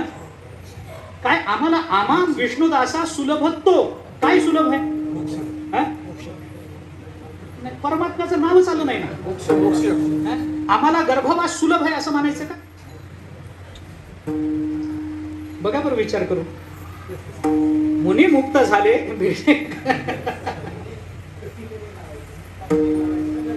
असं आहे. शंका हीच आहे. आम्हा विष्णुदासा सुलभ तो. मोक्ष आम्हाला सुलभ आहे का गर्भवास सुलभ आहे? गर्भवास सुलभ आहे आम्हाला असं जर म्हणलं तर त्याची अतिव्याप्ती जीवाकडे लागणार नाही का? जीवालाही गर्भवास सुलभच आहे किंवा काहीच करावं लागत नाही. जीवाला जन्माला येण्याकरता गर्भवासाकरता काय करावं लागतं? त्यालाही सुलभच आहे की तो. आगाकर्मी जे उरावे तैतिही सुख दुःखी फळावे तया ते भोगावया यावे देहा एका. गर्भवासाला जर तो शब्द लावला तर अतिव्याप्ती जीवाकडे होणार नाही का? मग अतिव्याप्ती जीवाकडे झाली तर मग हे विष्णुदासाचं महत्व काय राहिलं? अरे तुम्ही मुनीपेक्षा हे वेगळे सांगतात आणि जीवाच्या रांगेत आणून बसवतात, असं कसं होईल? मग तो शब्द कुठं लावायचा? मुनी मुक्त झाले. मग मुक्त शब्द हा पुल्लिंगी वापरायचा का नपुसकलिंगी का स्त्रीलिंगी?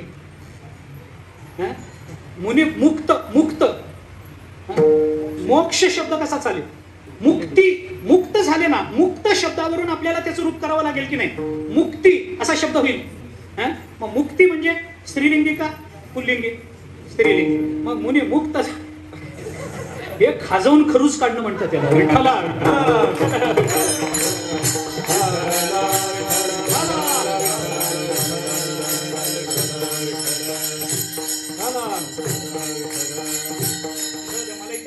घरी जाऊन विचार करा, शांत चित्तानं झोप लागेपर्यंत.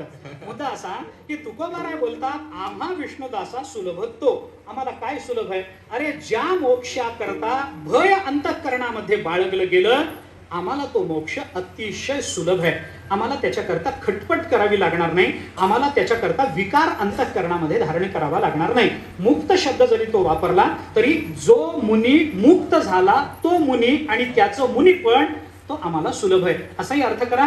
आणि त्याने मिळवलेला जो मोक्ष आहे की ज्या मोक्षामुळे तो मुक्त झाला तो मोक्ष सुद्धा आम्हाला सुलभ आहे असा अर्थ करा. आता सुलभ आहे याचा अर्थ आम्हाला म्हणल्याबरोबर मोक्ष मिळतो असा अर्थ आहे का? तसा सुलभ आहे म्हणजे काय आहे? सुलभतेचा विचार आहे ना. गोष्ट सुलभ असणं म्हणजे काय आहे त्याचा विचार तुकोबारायांनी अनेक अभंगामध्ये केला. आम्हाला याचं भय वाटत नाही, आम्हाला मोक्षाचं भय वाटत नाही. कितीतरी आपल्याला त्याची प्रमाण मी देतो. आम्हाला संसाराचं भय वाटत नाही, आम्हाला मोक्षाचंही भय वाटत नाही. का वाटत नाही याचा विचार पुढच्या चरणामधून तुकोबारायांनी केला. त्याचा विचार मी आता करत नाही. परंतु तुकोबाराय म्हणतात आम्हाला भय अंतःकरणामध्ये बाळगून मोक्ष प्राप्त करून घ्यावा लागत नाही. का घ्यावा लागत नाही? त्याचं कारण असे की मोक्ष आम्हाला सुलभ आहे. त्यांना का प्राप्त करून घ्यावा लागला? कारण भयाचा अध्यारोप त्यांना करावा लागला, केला त्यांनी, म्हणून मोक्षाचा अपवाद स्वीकारावा लागला. आम्ही भयाचा अध्यारोपच करत नाही तर आम्हाला मोक्षाचा अपवाद करायचं तरी काय कारण आहे? त्या संसाराचा अपवाद करायचं तरी आम्हाला काय कारण आहे? काही नाही. आमच्या ज्यांच्या अंतःकरणामध्ये भय आहे त्यांना निर्भय होण्याची गरज आहे. ज्यांना भयच माहिती नाही त्यांना निर्भय होण्याची काय गरज आहे? मग ज्यांना भयच नाही त्यांना निर्भयत्व जेवढं सुलभ असतं तेवढं ज्यांना बंधनच नाही त्यांना मोक्ष सुलभ असतो. विठ्ठला विठ्ठला.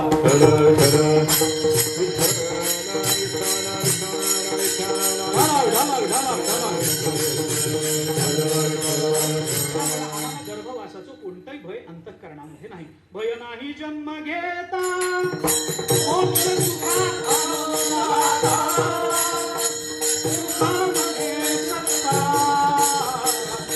करुणी कट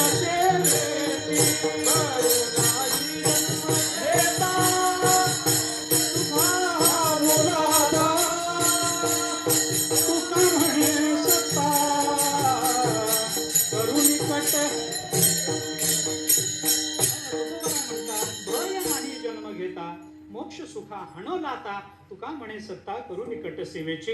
आम्ही मोक्ष सुखावर लाथा घालतो हे जर तुकाराम महाराजांचं म्हणणं असेल तर ज्याला लाथेपर्यंत म्हणजे लाथ घालण्यापर्यंत ज्याचा संबंध आहे तो सुलभच मानावा लागेल की नाही? सुलभच मानावा लागेल. म्हणून तुकोबाराय बोलतात आम्हा विष्णुदासा सुलभ तो. आम्हाला मोक्ष सुलभ का आहे याचं पहिलं कारण मोक्षाचे आम्हासी नाही अवघड तो असे उघड गाठोळीस. तुकोबाराय म्हणतात आम्ही पाटकोळीला बांधून मोक्ष पाटकोळीला बांधून फिरतो. अरे आम्हाला किती सुलभ आहे, आम्हाला इतका सुलभ आहे. ज्ञानोबारायांची भाषा सांगू. पुरुषार्थ सिद्धी चौथी घेऊन आपुल्या हाती रिगाला भक्तिपंथी जगादेत. चौथा पुरुषार्थ हातात घेऊन तो निघाला. चौथा पुरुषार्थ म्हणजे धर्म अर्थ काम आणि मोक्ष हा चौथा पुरुषार्थ. पण हा चौथा नाही, या चौथ्यातला चौथा. या ब्रह्मत्वासीची पार्था सायुज्यायसी व्यवस्था याची नाव चौथा पुरुषार्थ का. हा जो चौथा पुरुषार्थ आहे म्हणजे सलोकता समीपता स्वरूपता हे वाटत नाही, त्याच्यातला जो चौथा तो सायुज्य मोक्ष तो हातामध्ये घेऊन हे महात्मे फिरतात. पुरुषार्थ सिद्धी चौथी घेऊन आपुल्या हाती रिगाला भक्तिपंथी जगा देत. जगाला देत भक्तिपंथावरून हे महात्मे मोक्ष वाटत फिरतात. मोक्ष वाटत हा शब्द बघा ज्ञानोबारायांचा. आपण विचार करा. मी उदाहरण सांगतो. ज्या अर्थी ते वाटत फिरतात त्या अर्थी त्यांना सुलभ आहे का दुर्लभ आहे? दुर्लभ असणारी गोष्ट अशी रस्त्यानं वाटत कोणी फिरतं का? कोणी फिरलं? कोणी नाही. दुर्लभ झालं ना मग रस्त्यानं कोणी वाटत नाही. ते मध्ये त्या कोरोनामध्ये ते इंजेक्शन दुर्लभ झाले. कोणी वाटता आलं का? ते कोणी वाटत फिरलं का? नाही ना. जे दुर्लभ आहे ते वाटत नाही. ज्या अर्थी वाटलं गेलं त्या अर्थी सुलभ. एखाद्या माणसाला असं वाटलं की आपण सगळ्यांना 500-500 रुपये द्यावे, असं वाटलं, सहज वाटलं, काही निवडणूक आली नाही, काही नाही, सहज वाटलं त्याला की आपण सगळ्यांना 500-500 रुपये द्यावे. मग सगळ्यांना 500-500 रुपये जर त्याला द्यायचे असतील तर त्याला ते सुलभ आहेत म्हणून देतो का दुर्लभ आहे? सुलभ आहे, त्याच्याजवळ भरपूर आहे म्हणून तो देतो. तुकोबाराय म्हणतात तसा मोक्ष आम्हाला अत्यंत सुलभ आहे. पण कुणाला? आम्हाला सुलभ नाही.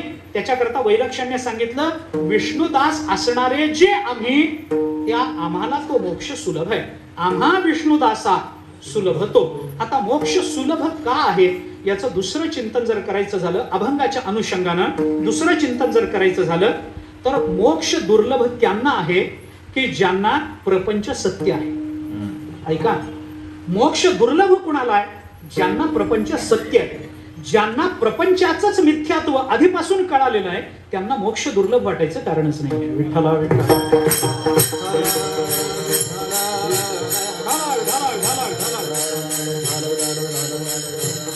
म्हणून तुकोबाराय बोलतात त्यांचा आणि आमच्यातला फरक असा आहे ते जोपर्यंत होते तोपर्यंत त्यांना प्रपंच सत्यत्व भ्रम होता.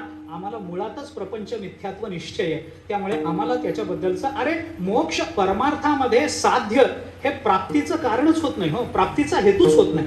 मोक्ष हा प्राप्तीचा हेतू आहे असं जर कुणाला परमार्थात वाटत असेल तर त्यांनी परमार्थ करूच नाही.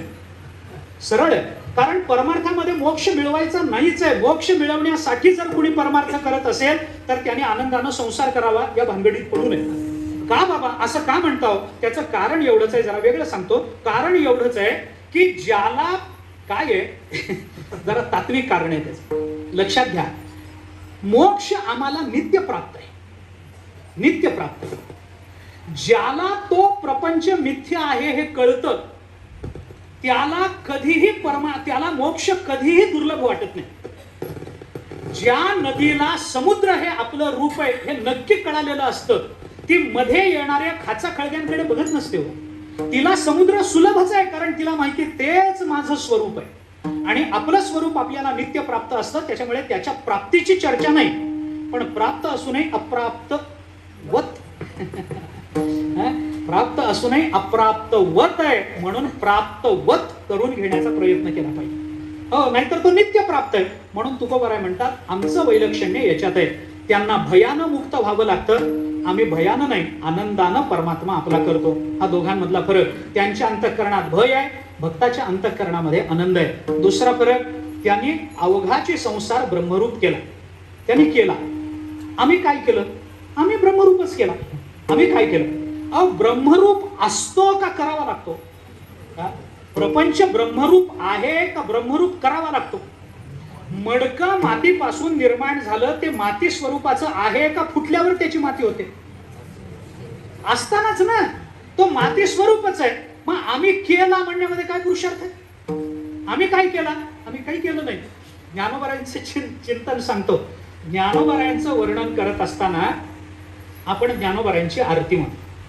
प्रकट गुह्य बोले, विश्व ब्रह्मची केले. हे विश्व ज्ञानोबारायांनी करण्याच्या पूर्वी ब्रह्म नव्हतं का? हे ज्ञानोबारायांनीच ब्रह्म केलं.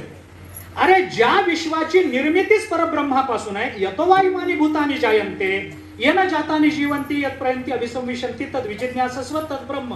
आहे की नाही? मग ज्ञानोबारायांनी काय म्हणजे विश्व ब्रह्मची केले म्हणजे ज्ञानोबारायांनी काय केलं? तर या श्रुतीमध्ये यतो वा इमानी भूतानि जायन्ते सिद्धांत आहे. येन जातानि जीवन्ति बरोबर आहे. यत् प्रयन्ति अभिसंविशन्ति तत् बरोबर आहे. ते बरोबर आहे. पण पुढचा शब्द जे इतरांना जमलं नाही ते ज्ञानोबारायांनी करून दिलं. विजिज्ञासस्व, त्याला जाणा. मुळात विश्व ब्रह्मरूपच आहे.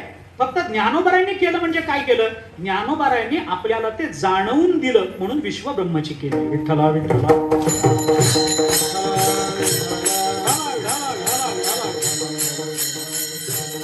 आणि त्या दृष्टीने तुकोबाराय म्हणतात त्यांनी केलंच होतं. मुनी मुक्त झाले म्हणजे त्यांनाही अवघाचे संसार ब्रह्मरूप झालाच आहे. पण त्यांच्यात आणि आमच्यात फरक एवढाच आहे की त्यांना नुसताच ब्रह्मरूप झालाय, आम्हाला विठ्ठल स्वरूप म्हणून ब्रह्मरूप झालाय. अवघाचे संसार केला ब्रह्मरूप काय म्हणून? विठ्ठल स्वरूप म्हणून या. अवघाचे संसार विठ्ठल स्वरूप म्हणून या ब्रह्म केला. आम्ही काय केलं? त्यांना नुसता त्यांच्या पुरता ब्रह्म झाला, आम्ही विठ्ठल स्वरूप म्हणून सगळ्यांसाठी ब्रह्मरूप केला. हा त्यांच्यातला आणि आमच्यातला दुसरा फरक आहे. विठ्ठला विठ्ठला.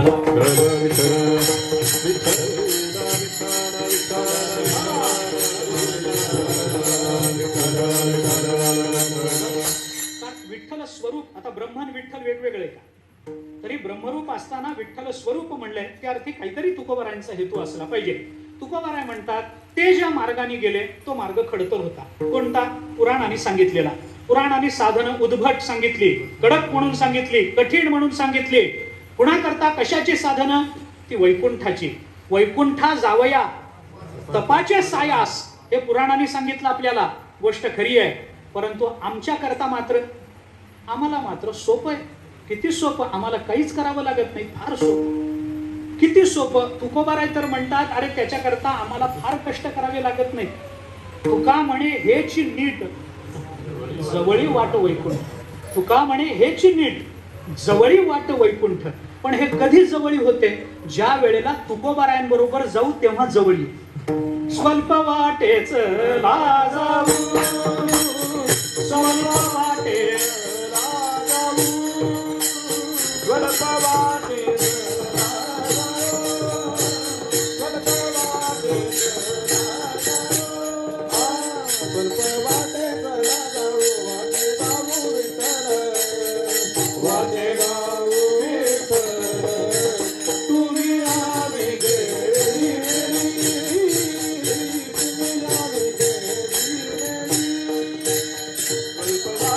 Bye.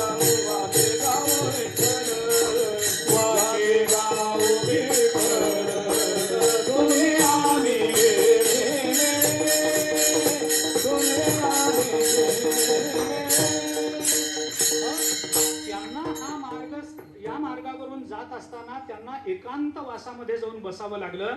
आम्ही मात्र गदारोळ करत गेलोय. तुम्ही आम्ही खेळीमेळी, गदारोळी आनंद. आम्ही गदारोळ करत गेलो आणि ते मात्र एकांतात मौनात राहून तिथपर्यंत पोहोचले. ते वैकुंठ आम्हाला जवळ आहे. इथला वैकुंठ शब्दाचा अर्थ परमात्मा असा आहे. बरं, हा वैकुंठ म्हणजे परमात्मा आम्हाला प्राप्त करून घेण्याकरता सहज आहे, सोपा आहे, आणि त्यांना मात्र अति कठीण आहे. पुराणामधल्या अत्यंत खडतर मार्गाने त्यांना जावं लागलं. उत्तिष्ठत जाग्रत प्राप्य वरांनी बोधत क्षुरस्य धारा निशिता दुरत्यया दुर्गम पथस्तत कवयो वदंती. अशा अत्यंत दुर्गम पथावरून त्यांना जावं लागलं. आम्ही मात्र गदारोळ करत आनंदात खेळत मिळत अगदी नाचत खेळत तिथपर्यंत पोहोचलो. तुका म्हणे हेची नीट जवळी वाट वैकुंठ. म्हणून तुकोबराय म्हणतात स्वल्प वाटे चला जाऊ. स्वल्प वाटे, वाटे शब्दावर श्लेष आहे बरं. वाचे आपण मुखानं विठ्ठल विठ्ठल म्हणत गेलो तर ही वाट अत्यंत स्वल्प आहे. स्वल्प वाटे ही वाटच मुळात स्वल्प आहे. त्या वाटेवरून आपण जाऊ. फक्त वाचेनं मुखानं विठ्ठल विठ्ठल म्हणावं लागेल तर ही स्वल्प आहे. आणि तुम्ही जर मुखानं विठ्ठल विठ्ठल म्हणत राहिलात तर परमात्मा स्वरूपाची वाट अवघडच आहे, ती लांबच आहे. पण तुम्ही विठ्ठल विठ्ठल म्हणत राहिलात तर तुम्हाला अत्यंत स्वल्प वाटेल. अत्यंत स्वल्प वाटेल तुम्हाला. तुम्हाला वाटेल की अरे काल तर प्रवास सुरू केला ना, आज तर मुक्कामाला पोहोचलोय आपण. इतके स्वल्प वाटेल. वाटेल जाणीव आणि वाट अशा दोन्ही अर्थाने स्वल्प वाटे चला जाऊ. हा वाटे शब्द आपल्याला लावता येतो, श्रेष्ठ करता येतो त्याच्यावर. म्हणून तुकोबराय म्हणतात आम्हाला ते सोपं आहे. आणखीन एक महत्वाचा फरक काय काय फरक झाले बघा. मुनी भयानं मुक्त झाले. आम्हाला भय, आम्हाला मोक्ष आमचा दास म्हणून मिळालेला आहे. झालं. मुनीच्या बाबतीमध्ये त्यांनी संसार ब्रह्मरूप केला, आम्ही ब्रह्मरूप केला, पण ते ब्रह्म म्हणजेच विठ्ठल आहे हे जाणून दिल्यामुळे तो अधिक सोपा झाला. विठ्ठल परमात्मा, विठ्ठल म्हणण्यामध्ये त्याची सुलभताच सांगायची ना, दुसरं काय आहे सांगा ना. नेणो ब्रह्ममार्ग चुकले उघडे पंढरपुरासी आले. उघडं झालं म्हणजेच सोपं झालं. उघडं या शब्दाचाच अर्थ सोपा ना. अशी कितीतरी प्रमाण आपल्याला देता येतील. आता मला माझी वेळ संपून गेली, थोडस पुढे चालतो. नामदेवरायांनी चिंतन करताना काय सांगितलं. वेदासी कानडा, श्रुतीसी कानडा, विठ्ठल उघडा पंढरी, उघडा पंढरी, उघडा. काही करावं लागत नाही त्याला. विठ्ठल उघडा पंढरी.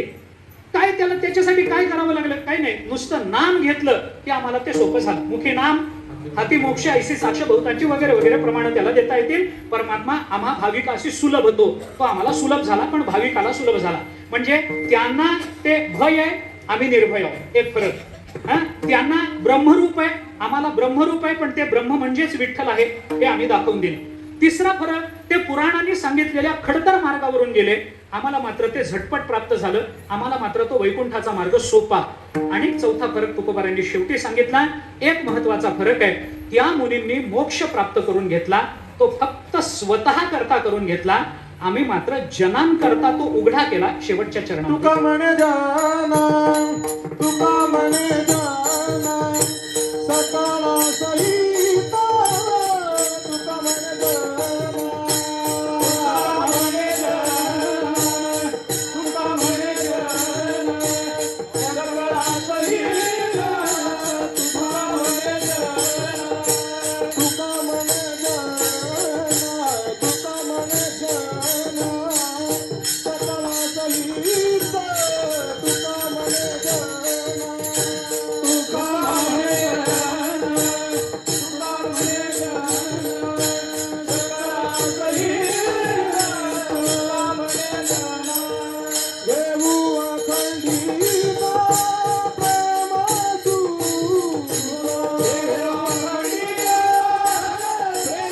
प्रेमातू, देऊ अखंडिता प्रेमा, देऊ अखंडिता प्रेमातू.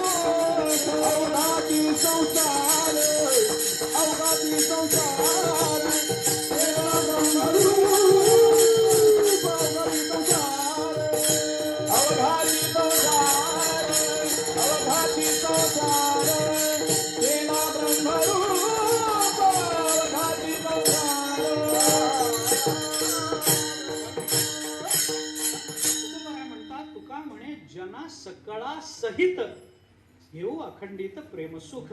हे जे भगवंताचं प्रेमसुख आहे, जे आम्हाला मोक्षाच्याही पलीकडे जाऊन आनंद देणारा आहे असं वाटतं, तो आनंद, तो मोक्षाचाही आनंद आम्ही एकटे सेवन करणार नाही. मग कुणाबरोबर? जना सकळासहित, सकळ जनासहित आम्ही अखंडित प्रेमसुख घेऊ. हे जे तुकोबारायांचं बोलणं आहे, हे बोलणं त्या मुनींपेक्षा वेगळेपण दाखवणारं भक्ताचं वेगळेपण आहे. मुनी एकटा मुक्त होतो, पण भक्त मात्र सेवू ब्रह्मसुख आवडीने त्या ब्रह्मरसाचं जे सेवन करतो ते एकटा करत नाही, सगळ्यांना बरोबर घेऊन ते करतो. सगळ्यांना रामकृष्ण हरी म्हणायला लावतो, सगळ्यांना भजन करायला लावतो, सगळ्यांना विठ्ठल विठ्ठल म्हणायला लावतो. त्याच्यातून त्याला तो मोक्ष प्राप्त होतो, त्याला ती भक्ती प्राप्त होते. त्यांचं व्यक्तिगत आहे, त्यांचं व्यष्टी कल्याणाकरता आहे, आमचं समष्टी कल्याणाकरता आहे. त्यांचं खडतर मार्गानं आहे, आमचं सोप्या मार्गानं आहे. त्यांचं फक्त ब्रह्मरूप करणं आहे, आम्ही सगुण आणि निर्गुणाचं ऐक्य दाखवून सगुणाचाही निर्गुणपर अर्थ लावून आम्ही सगळ्यांना सगुणाकडे प्रवृत्त करणारे आहोत. आणि त्यांचं हे विकारानं आहे, आमचं मात्र आनंदानं आहे. हा त्यांच्यातला आपल्यातला फरक हे तुकोबाराय बोलून दाखवतात. हा फरक बोलून दाखवण्यातून तुकोबारायांना मुनी आमच्यापेक्षा लहान आहेत हे सिद्ध करायचं नाही, हे पुन्हा एकदा शेवटी लक्षात घ्या. मुनी म्हणजे कोणीतरी वेगळे, तुच्छ आहेत, आणि आम्ही मात्र असं तुकोबारायांना याच्यातून सांगायचं नाही.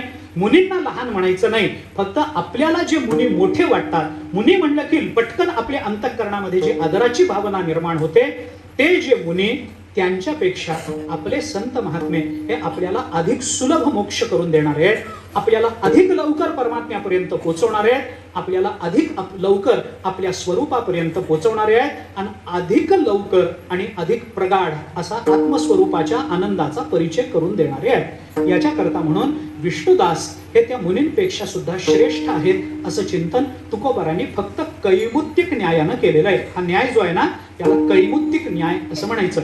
या कैमुत्तिक न्यायानं तुकोबारांनी हे चिंतन केलं, आणि या चिंतनातून संत महात्म्यांचा अधिकार आपल्या समोर मांडला, की जेणेकरून आपल्याला संत महात्म्यांच्या चरणाकडे प्रवृत्त होता यावं, लवकरात लवकर तिथं पोचता यावं. आणि लवकरात लवकर संत जरी भेटले नाही तरी सुद्धा संतांचं वाङ्मय तरी आपल्याला भेटतंच की नाही. ज्ञानेश्वरी गाथा सुलभच आहे की नाही, आपल्याला ज्ञानेश्वरी उघडणं सुलभच आहे की नाही, अक्षर ओळख असल्यामुळे ज्ञानेश्वरी वाचणं सुलभ की नाही. मग ज्ञानेश्वरी वाचणं सुलभ असेल तर पुन्हा पुन्हा वाचणंही सुलभ आहे की नाही. मग ज्ञानेश्वरी पुन्हा पुन्हा वाचली आणि ती सुलभ आहे, म्हणून पुन्हा पुन्हा वाचण्यातून तो मोक्ष सुद्धा सुलभच होईल की नाही, सुलभच होईल. म्हणून आपल्याला सोपं असं चिंतन तुकोबाराय सांगतात. त्या दृष्टीने संतांचं चिंतन आपण करावं आणि संत सेवेकडे लवकरात लवकर प्रवृत्त व्हावं. असे संत की ज्यांनी जना सकळा सहित घेऊ अखंडित प्रेमसुख हेच ब्रीद आपल्या आयुष्यामध्ये मिरवलं, आणि त्याच परंपरेमधून ते ब्रीद घेऊन ते पुढपर्यंत आले, आणि तेच घेऊन तोच आनंद स्वतःही घेतला, आणि भजनाच्या आणि भ्रमणाच्या या दोन्ही माध्यमातून सगळ्या जगाला वाटला. अंमळनेरकर परंपरेचं वैशिष्ट्य जर भद्वयम दोन भद्वयम आहे की नाही, पुराणाचं वर्णन करताना भद्वयम आहे की नाही, तसं अंमळनेरकर परंपरेचं वैशिष्ट्य भद्वयम मध्ये आहे बरं का. काय दोन भकार आहेत यांच्याकडे. कोणते भकार? एक भजन आणि दुसरं भ्रमण. हे दोन भकारामध्ये अंमळनेरकर परंपरा या जगताला कृतार्थ करत फिरते आहे बरं का. जशी गंगा आहे की नाही, ही गंगा तिच्या ठिकाणी पावित्र्य आहे आणि तिच्या ठिकाणी प्रवाही पण आहे. दोन प मध्ये गंगा आहे की नाही, पद्वयम. दोन प मध्ये ती पवित्रही आहे आणि ती फिरते पण आहे, ती सगळीकडे फिरते, प्रवाहित आहे, त्यामुळे जिथे जिथे जाते तिथं तिथं मुक्त करत राहते. तसं ही परंपरा दोन भकारामध्ये, एकतर त्यांचं भजन आहे आणि दुसरं त्यांचं भ्रमण आहे. भ्रमण करत असताना महाराष्ट्रातला जवळपास सगळाच्या सगळा भाग त्यांच्या भ्रमणामध्ये येतो, आणि त्या भ्रमणामधून ते आपल्या भजनाने या सगळ्या जगताला मोक्षाचा आनंदाचा मार्ग दाखवत हे भ्रमण करतात. अंमळनेरहून इथपर्यंत चालत यायचं, इथून अंमळनेरला चालत जायचं. चालत जाताना अनेक अनेक अनेक गावं ही पुनीत करत करत करत करत पुढे जायचं. फेडीत पापताप ओखीत तिरीचे पादप समुद्रा जाय आप गंगेचे जैसे. त्या पद्धतीनं ही अशी प्रवाहित असणारी ही गंगा पुन्हा अंमळनेरपर्यंत जाते. तिथपर्यंत आता हे इथून आता पौर्णिमेला निघतील तर एकदम वेळ अमावस्येला अंमळनेरला पोहोचतील. इतका मोठा प्रवास, इतका मोठा. मध्ये आळंदीची वारी, तिथली सेवा, तिथलं भजन, हे सगळं करत करत ही मंडळी तिथे जातात. आणि पुन्हा पुढच्या वर्षी 1 महिना आधी तिथून निघायचं आणि मग इथपर्यंत चालत चालत चालत यायचं. अशी ही वैराग्य संपन्न असणारी परंपरा. त्या परंपरेमध्ये वासुदेव महाराजांचं स्थान हे एक फार मोठं वेगळं आगळं अशा पद्धतीचं स्थान आहे. त्यांची आज पुण्यतिथी आहे. त्यांची परंपरा हे, या परंपरेचं वैशिष्ट्य असं आहे की सखाराम महाराजांपासून महाराजांपर्यंत सगळी मंडळी, सगळे गादीवर बसणारे सगळे अधिपती यांना या गादीवर बसायचं म्हणूनच देवाने जन्माला घातलं असावं बहुधा. मला नेहमी असं वाटतं. ते पूर्वी काय होतं, बद्रीनाथचे जे पुजारी, मुख्य पुजारी ते केरळमधल्या नंबूद्री घराण्यातले असतात. त्यांना बाहेर येता येत नाही, त्यांना समाजामध्ये मिसळण्याचा म्हणजे त्यांना परवानगीच नाही. त्यांनी दार बंद करून बसायचं, कधीच दुसऱ्या परमादेव सोडून दुसऱ्याचं तोंड बघायचं नाही. म्हणून ते तुम्ही बघितलं असेल बद्रीनाथाला, ते पुजारी इकडून तिकडं दरवाजासमोरून जातात तरी दरवाजात बाहेर कोण बसले असं बघत नाही. ते देवाकडे तोंड करून, माणसांकडे पाठ करून असे आडवे सरकत जातात. असं त्यांचं वैशिष्ट्य आहे. तर ते नंबूद्री घराण्यातले, पूर्वी नंबूद्री घराणं म्हणजे भगवान शंकराचार्यांचं घराणं. त्या घराण्यामध्ये ते जन्माला येतात आणि पूर्वी असा प्रघात होता, अशी परंपरा आहे त्यांच्या संबंधातली. आता कितपत चालू आहे मला माहिती नाही, पण त्यांचा इतिहास असा आहे की त्या घराण्यात जन्माला आलेला कोणता बालक हा बद्रीनाथाचा उपासक आणि मुख्य पुजारी होईल याचा संकेत त्याच्या जन्माबरोबर त्यांना मिळत असे. कसा मिळत असे तर ते बालक जन्माला आल्यावर त्याच्या अंगावर यज्ञोपवीताची खूण असायची आणि ज्याच्या अंगावर जानवेची खूण आहे त्याला मग लहानपणीच तिकडं पाठवून द्यायचं. लहानपणापासूनच मातेचा संबंध संपला, ज्ञानोबारांनी म्हणल्याप्रमाणे, की त्याचा स्त्रीचा संबंध संपून गेला. मग मरेपर्यंत त्याने स्त्रीचं तोंड बघायचं नाही, मरेपर्यंत बघायचं नाही. मग जर त्याला काही करायचं असेल, बाहेर पडायचंच असेल, तर त्यांनी तिथला राजीनामा द्यायचा, तिथल्या सेवा देवाच्या चरणी समर्पित करायच्या आणि बाहेर पडायचं. मग पुन्हा जेव्हा असा मुलगा, आणि भगवंताची योजना लीला अशी की पहिला जायच्या दुसरा तयार असतो त्या घरात, अशी भगवंताची योजना. म्हणजे जन्माला येतानाच त्याला ते गुण देऊनच परमात्मा पाठवतात. तसं आंबळनेरकर परंपरेमध्ये गादीवर बसणाऱ्याला जन्माला येतानाच वैराग्य देऊन पाठवतात. असं आहे. मला या परंपरेचं जे वैशिष्ट्य नेहमी जाणवतं ते असं आहे. म्हणून या सखाराम महाराज, सद्गुरू श्री सखाराम महाराजांची कथा तर मी नेहमी सांगतो. चातुर्मासाला पंढरपूरला बाहेर पडताना झोपडीला काडी लावून बाहेर पडायचे दरवर्षी. घरादाराला काडी लावून बाहेर पडायचे पंढरपूरला गेल्यानंतर. याचं स्मरण नको. घरादारावर तुळशीपत्र वेगळं आणि घरादाराला काडी लावून वेगळं. आणि असा जर नियम देवाने सगळ्यांनाच घालून दिला असता तर आपले चातुर्मास झाले नसते, कोणी आलं नसतं. पण ही परंपरा त्याच निर्मम मनाने इथपर्यंत येते. म्हणून सखाराम, म्हणून मला हे नेहमी वाटतं, ते ज्ञानोबारांनी चिंतन केले ना, वीत रागिते सारिखा जो जोडोनी ठेविला सखा. हे सखाराम महाराज तेच सखे.